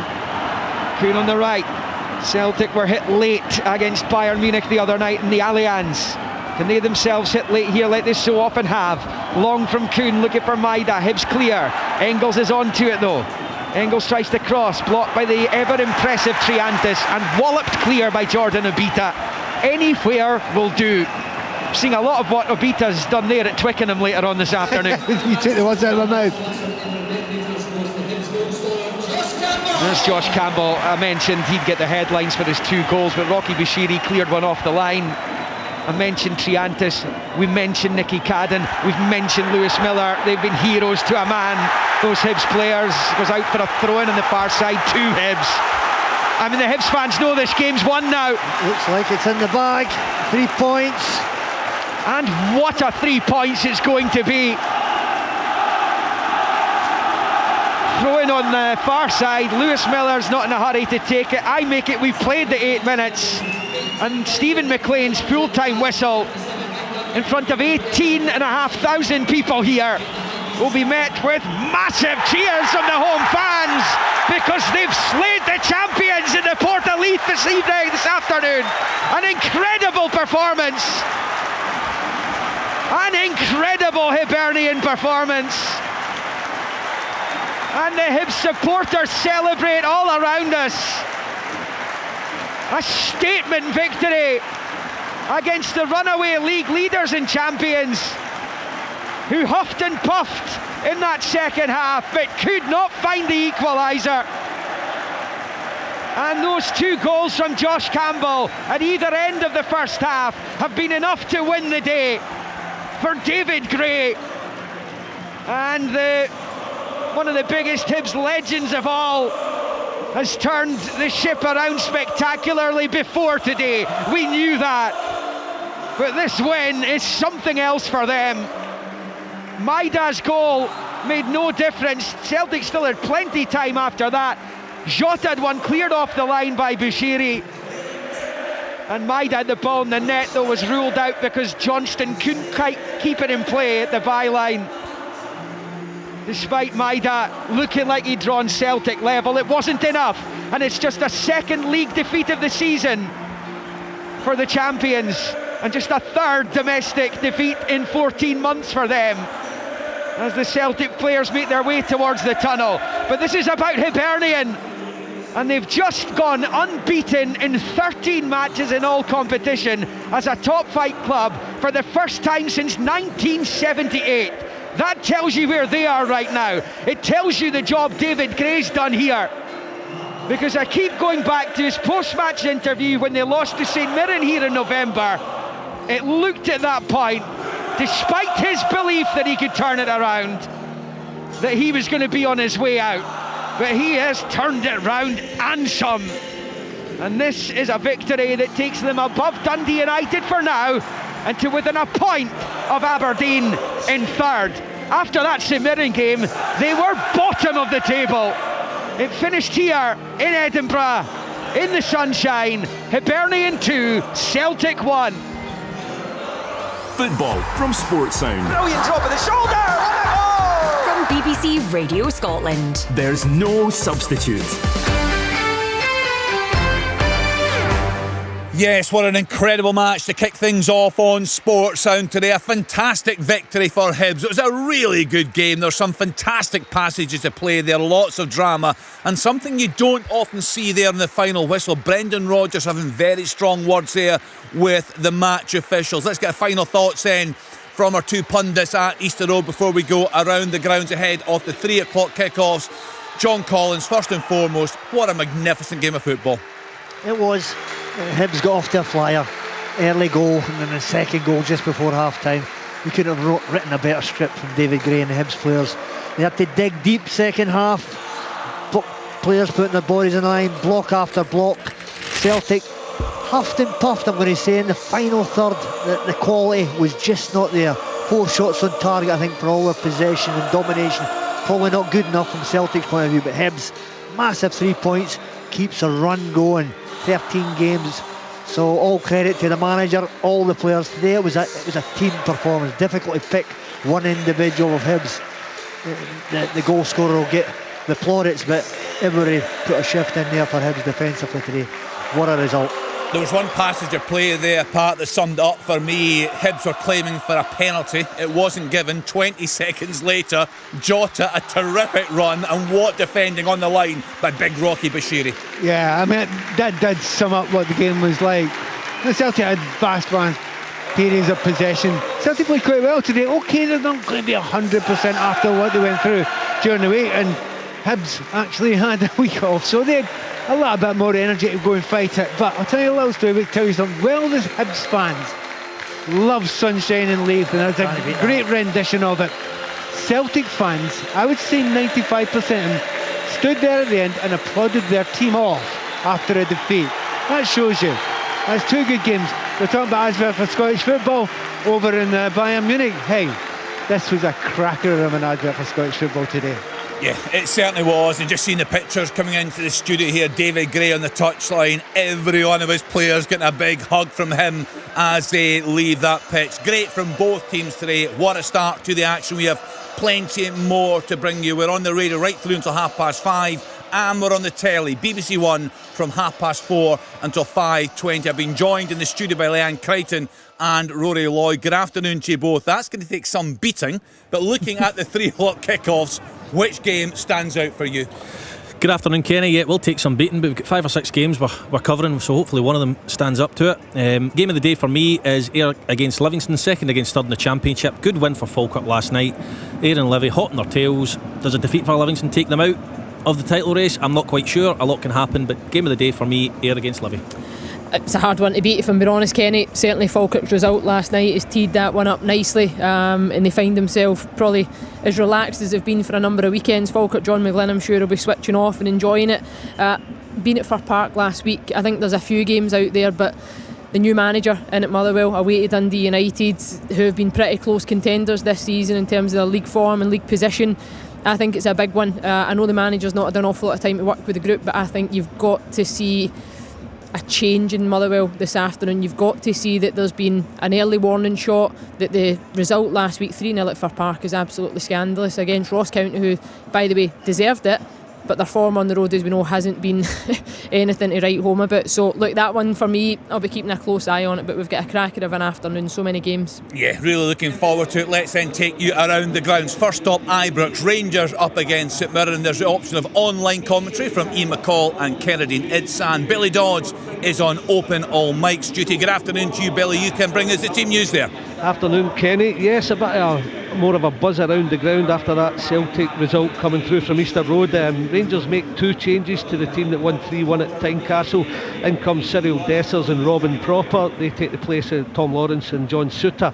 So Rangers' usual formation, 4-2-3-1. They go Jack Butland in goals, Tavernier, Propper, Insiala, Jeffrey along the back line, Raskan and Diamande in midfield. In front of him is Hadji, Igaman and Cherney, and Cyril Dessers makes the front line today. St Mirren, they make one change from that 0-0 draw against him. Quite a surprising one, I have to say. Olasanya, who usually causes Rangers problems here, he drops out and Ayunga comes in, but they go a kind of 3-5-1-1 formation, 3-6-1 if you want to call it that. It's Zach coming in goal, Fraser, Gogic, Taylor along the back line, Alibusu, Phillips, Boyd Munns, John and O'Hara and Ayunga just playing off of Mikel Mandaron. And today's referee is Kevin Clancy. Billy, I'll get your thoughts on this, and Ian McCall can jump in. We discussed Philippe Clement last Saturday. At that point there had been no comment from the club following the Queen's Park defeat. That changed on Wednesday. CEO Patrick Stewart did an interview with Club TV. He said they'd be sticking with Clement. The decision centred on the long-term future of the club, not a financial decision. He said the club, has been underperforming for several seasons. Changing manager has had no difference. He praised Clement for the Europa League run. He doesn't want to take a step that would put further progression at risk there. He's also looking to appoint a sporting director. Your thoughts on the comments from the CEO? Backing him, but maybe because he knew that investment was coming or just around the corner. Long term, we don't know what is going to happen. It's always welcome when investment comes to the club. It doesn't always fix things, but if you don't spend it wisely or utilise it properly, then it sometimes doesn't work, as we've seen at Man United and clubs like that. There was a danger, like it's a good thing, the finance and the investment coming into the club. It can only be, there was a real danger, Kenny, of Celtic disappearing into the horizon just with the way things are going. Like if Rangers appointed a new manager in the summer or even now, and a bit of different recruitment with just maybe an odd backer here and there to put money in, and it wasn't really working, and Celtic strengthening, doing well in the Champions League could have left them way behind. So there's big change at Rangers, big change, not the manager as yet, but with this investment coming in, it can only be a good thing, and then Philippe Clement's future will no doubt be discussed. Yeah, Ian McCall, your thoughts on that? I think it's fair to say the vast majority of the fans are not behind the manager right now, but there is huge excitement over this potential investment that could be coming to the club by the summer. Yeah, I mean, I think, Kenny, simply put, I don't think the chief executive has got the power now to change the manager, because, and it's happened at many clubs, I was part of it myself, and there's new people coming in. It's just common sense, you're not going to change a manager if the new guys coming in are going to invest serious amounts of money, as it seems to be the case, although as Dodgy says, that never solves problems straight away. So I think Clement has got a period now to put himself either under more pressure or to go and have a really good run to the semi-finals or something, the Europa League, and be the man who's done quite well. Maybe 3 or 4 of the younger ones progress again, and he puts himself in a position where I doubt it, but if the takeover happens, then he'll be their man. But simply put, if there is investment coming in and there is a takeover, nobody's going to change their manager, Kenny. Yeah, I think that's a fair point. Ian, Rory, just in terms of St Mirren, it feels like it's been a stop-start season, but yet again they find themselves in the top 6. Stephen Robinson continuing to deliver. Yeah, he does. It hasn't probably been as pretty this season as it was last season. They've struggled at times.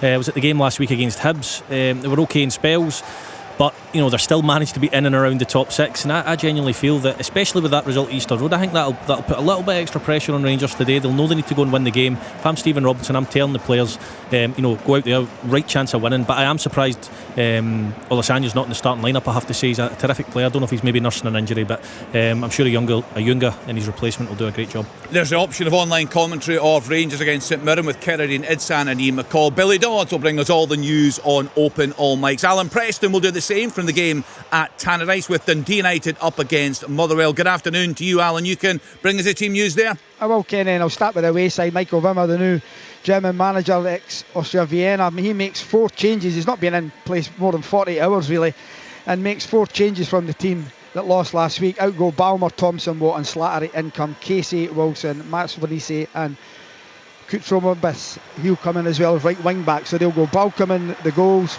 Kutromabis, O'Donnell, Gordon, Casey and Wilson, Sparrow, Halliday and Miller, with Armstrong and Maswanisi up front. For Dundee United, the home side, it's 3 changes. Out go Stevenson, Fothering and Middleton. In come Payton, Ferry and Strain. So they'll go Watson in the goals. Back 4, Adeboyega, Gallagher, Graham and Strain. Campbell, Docherty, Savelge and Ferry, with Dalby and Payton up front. And the referee for this one, Kenny, is Chris Graham. Alan, it feels like it's been a great season for Dundee United, but they're on a run of 4 without a win in all competition, although the fixtures have been pretty tough. They'll fancy this one today, won't they?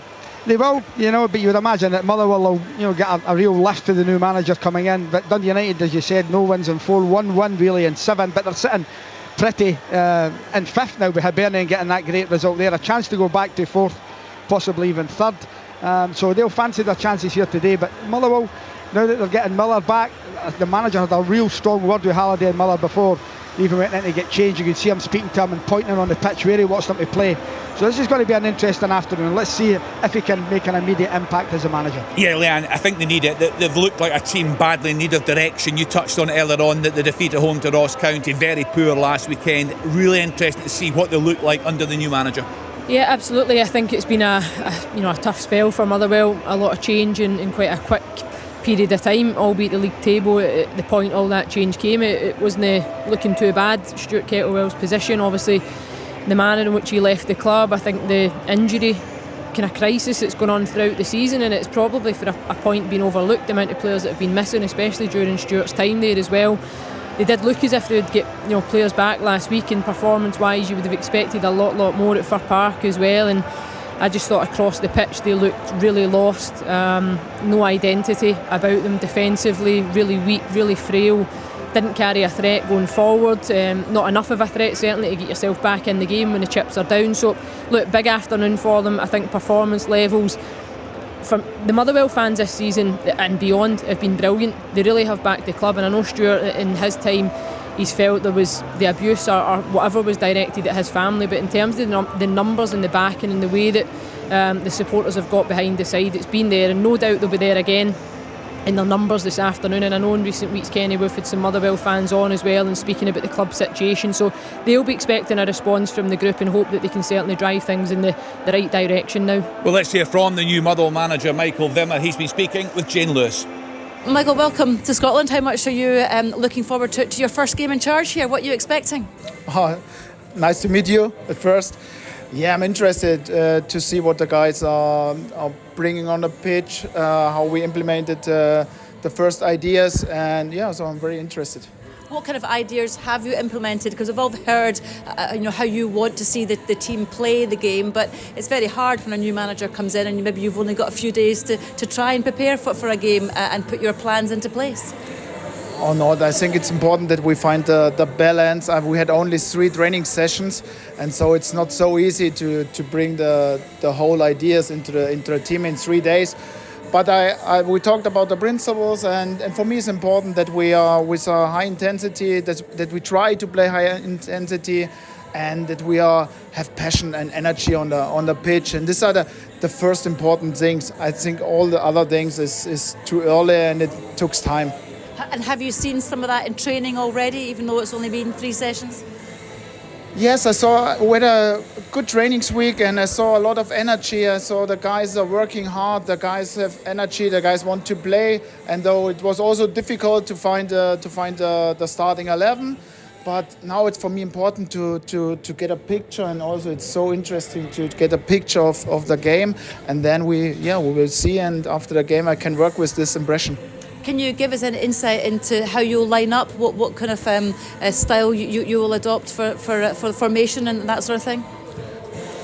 Yes, this was also difficult. I took the impressions I had from the other games. I watched many games, and also from the trainings week. And yes, and there are many possibilities. And my decision was for this. Also, the decision was for Johnny, that Tom can play one in front, because I like his dynamic, I like his energy, and yeah, hopefully it was a good decision. Yeah, he's actually a player, Johnny, that hasn't actually played. This is his first start actually for Motherwell. What have you seen in him that makes you think that he can do a job for you out there? Yes, I saw clips from him, I saw matches from him, and I saw the trainings week, and he's a very a player with smart player. He has a good vision. He understands the game, and now we have to trust him. He should show us his qualities, and then I get a picture, and then I can work with the picture. And I guess as well as part of your preparation for this game, you've seen some clips of Dundee United, maybe spoken to people about how they play. What kind of game are you expecting against them? Yes, of course, it's important for a manager to also get to know the opponent, and it's a good team. It's a tough challenge today. I think you see the table. This is so close, everything. So each team can beat each team, and so yeah, I'm really looking forward to this game. Michael Wimmer there. Alan Preston will bring us all the news from Dundee United against Motherwell on Open All Mics. Willie Miller will do the same from the game at Pittodrie. Aberdeen up against Kilmarnock. Good afternoon to you, Willie. You can bring us the team news there. Hi Kenny. Yes, I can. I relieved Jimmy Tulleen after the victory down at Dens Park. Makes just the one change. Mitov comes in and Duhan drops to the bench. So it's Mitov in goal. Back four, Jensen, Tobers, Knuster, Mackenzie. In the midfield sitting, Nielsen and Palaversa with Papagay in front of them supporting Nisbet, Ockles to the left, Keskinen to the right, and Nisbet up top. Free scoring, Nisbet is up top. It's good to see him back in form. On the bench, Doohan, Devlin, Shinnie, Clarkson, Debag, Morris, Dorrington, Boyd and Ambrose. For the visitors, looking to get themselves into the top 6, which Derek McInnes has spoken about on a number of occasions recently. They're within touching distance, just make the one change as well. In comes Donnelly, out goes McGuinness. So O'Hara in goal, back three right, Mayo, Dees, and a midfield of Polworth, Donnelly, Lyons, Ndaba and Murray, and up top Wales and Watkin. On the bench for them, McCrory, Wilson Brown, Mackenzie, Kennedy, Armstrong, Watson, Cameron, Anderson and Ramsey, and the referee is Nick Walsh. Thanks to Willie, he'll bring us all the news from Aberdeen against Kilmarnock on Open All Mics. John Robertson will do the same from the game in Dingwall. Ross County up against Dundee. Good afternoon to you, John. You can bring us the team news. Yeah, massive game here. Second and third bottom play each other, and no surprise after their fourth win in 5 away from home, including last week's 3-0 win at Motherwell. Ross County make no changes, so they line up with Amisa in goals. Wright, Tompkinson, Lapata, Campbell, Harman at the back. Kenna, Randall, Chilvers midfield with Phillips and Hale up front. On the bench, Laidlaw, Brown, Allardyce, Greaves, Nisbet, White, Smith, McLeod and Robeston. Dundee, after a week of honest meetings, according to manager Tony Docherty, make 3 changes. In come Ashley, Finlay, Robertson and Palmer Holden. Out go Donnelly, Silla and Tiffany. So they line up with McCracken in goals, Portalis, Clark, Robertson and Donnelly at the back. Midfield is Mulligan, McGee, Astley, Larakesh, Cameron, Palmer Holden and Simon Murray. They turn to his old stomping ground up front. On the bench for Dundee, Carson, Ingram, Shaughnessy, Tiffany, Adewumi, Samuels, Garza, Silla and Donnelly. And today's referee is Matthew McDermott. Thank you to John Robertson. We're also at 2 games in the Championship this afternoon. Chick is at Somerset Park, we'll hear from him. Gully is at Firhill. Thistle beginning life after Chris Doolan. We'll hear from him before in the next few minutes, just before we get to the 3 o'clock split here on BBC Radio Scotland. But let's get back to the commentary game. It's the option of online commentary. The match at Ibrox, Rangers up against St Mirren, and hear from the Rangers manager Philippe Clement. He has been chatting with our reporter Kerridine Idsan. Philippe, there's so much happening around the club, off the field. How hard is it as a manager to keep your focus, to keep the players' focus on what you need to do on the pitch, especially given what happened last time you were here at Ibrox? It's always important to be focused only on that, and that's a lesson that you need to take as a player, for sure, when you're young. To get these lessons, I'm now 30 years in football, so many things happened in those 30 years. So I know there's only one focus for us, and that's the trainings and the games. And if you're busy with all the other things, you lose your focus, concentration, and you don't control any of those things. So all the focus is on the football. You got a good reaction last week at Tynecastle. You made a couple of changes here. I know John Souttar wasn't available. Proper comes in. You've also gone with Dessers and Egaman, a very attack-minded lineup. Yes, because we want to force the results, get the results. And Cyril and Hamza are doing good things together. We also have Danilo on the bench. I used one midfielder more against Hearts, what was necessary with their kind of play, and they like to build from the back. And finding this midfield, St Mirren is a different kind of team and play much more direct. So it was the moment to use the 2 strikers together also. And for the fans coming here today, what do you plan to show them? What do you want to see from you guys? To start on the front foot and directly to play offensive football and create the chances without giving away the space for transitions, because St Mirren is also good in that. So the same as we did against St Johnstone that day, to start hard, to score goals and to be in front in halftime with as much as possible. But that's our goal every game. It's not different now than it was 2 weeks ago or 2 months ago. It's always our goal to start on front foot. Philippe Clement there, Rangers at home to St Mirren this afternoon. What do you guys think about what's happened off the field at Rangers this week? There's a potential investment, and also the comments from CEO Patrick Stewart addressing the issues around the manager, Philippe Clement. Yeah, I think in terms of the backing, the financial backing that the new investment could bring, it'll be massive for the club. I think with Patrick Stewart's comments, I don't think it would have been wise to come out and say, we can't afford to sack the manager because of financial restraints. I don't think that is going to help anybody. So I think there's a little bit of tactical play there. I do think that if they were cash rich, Clement would have been out the door after the Queen's Park game. That's just my opinion. I don't know any Rangers manager in history that would have survived that, never mind one that was under pressure anyway. So I'm not sure how much I take from those comments, but in terms of the investment, it'll be welcomed.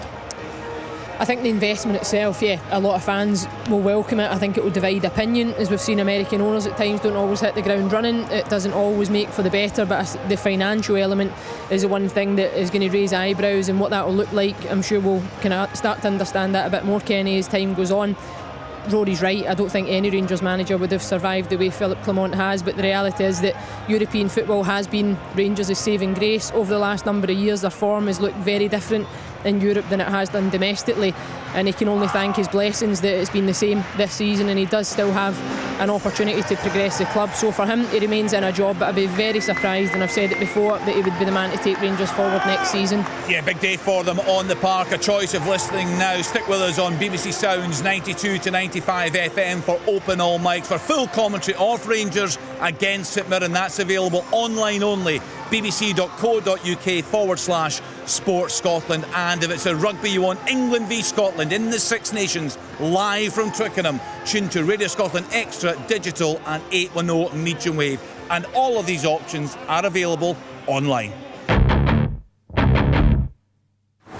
The Six Nations, live on Sports Sound from BBC Radio Scotland. The fixture does stand alone because of its history, but it's also round 3 of the Six Nations.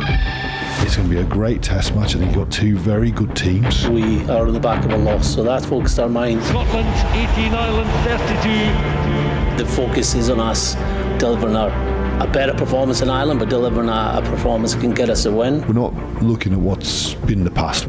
This weekend, that's what you've got to put the focus on. I think it's going to be another brilliant test match here. Pace to go, lovely move, finished off by the back.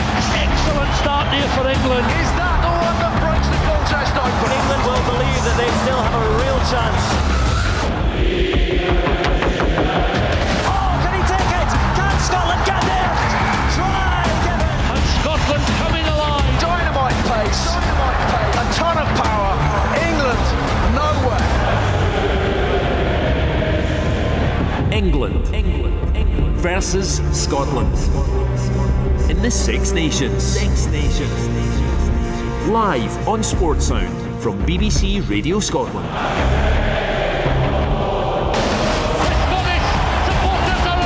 It's all Scotland at